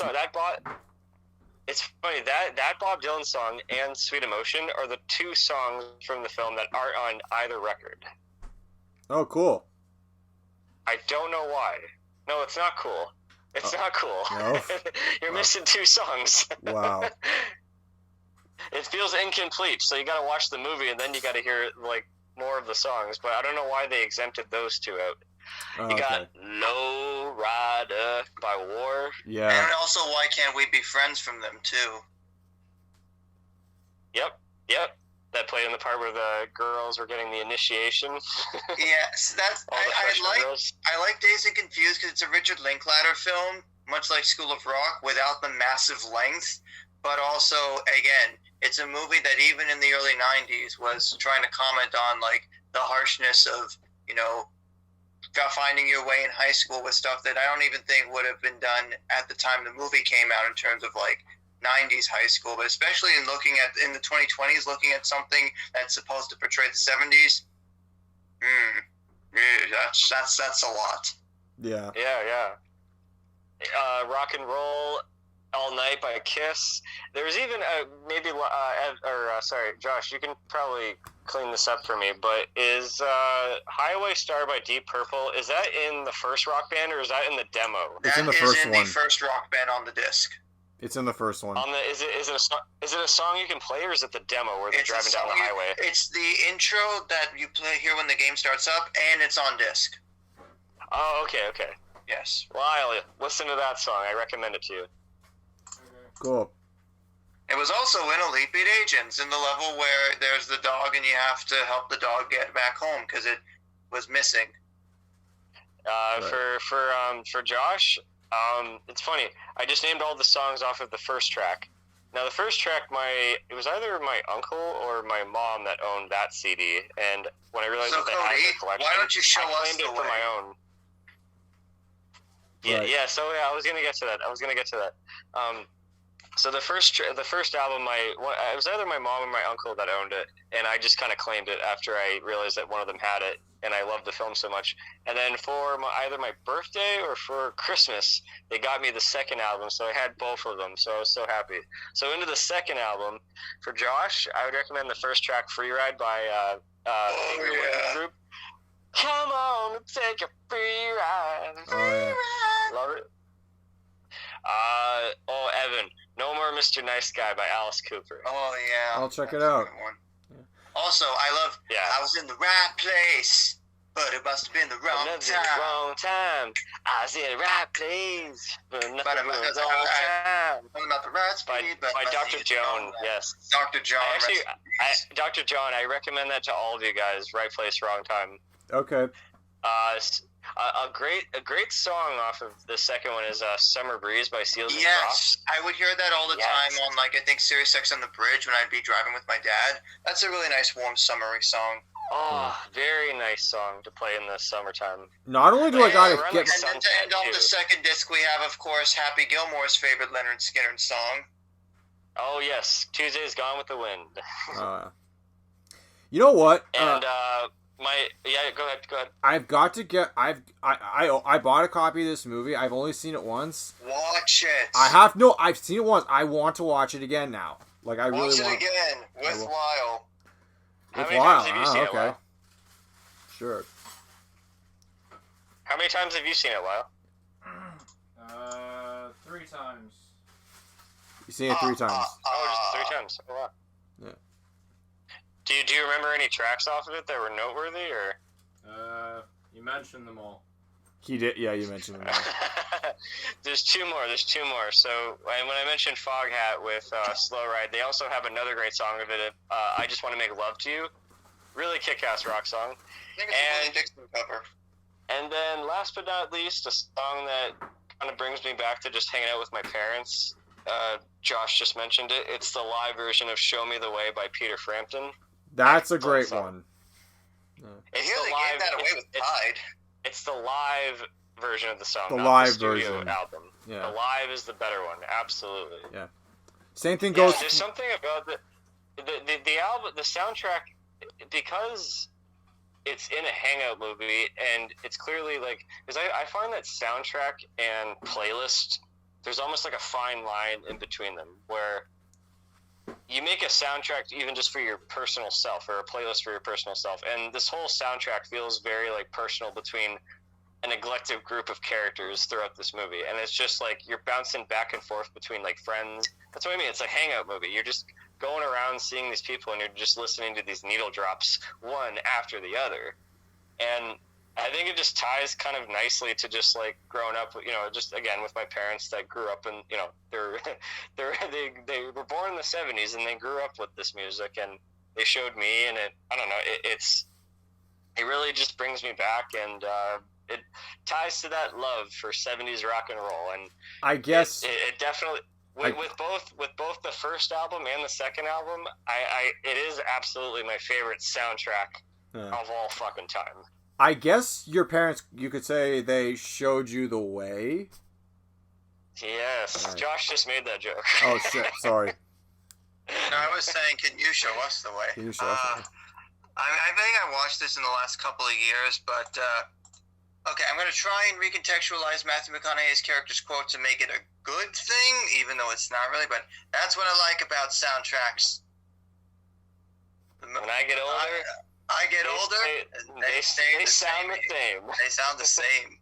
Actually, no, that's not true. They sound different. You see, it's hard to make that good, but yeah, and even as a film, the fact that it was a vehicle for so many, like it was a launching ground for a lot of actors and actresses in the early mid '90s.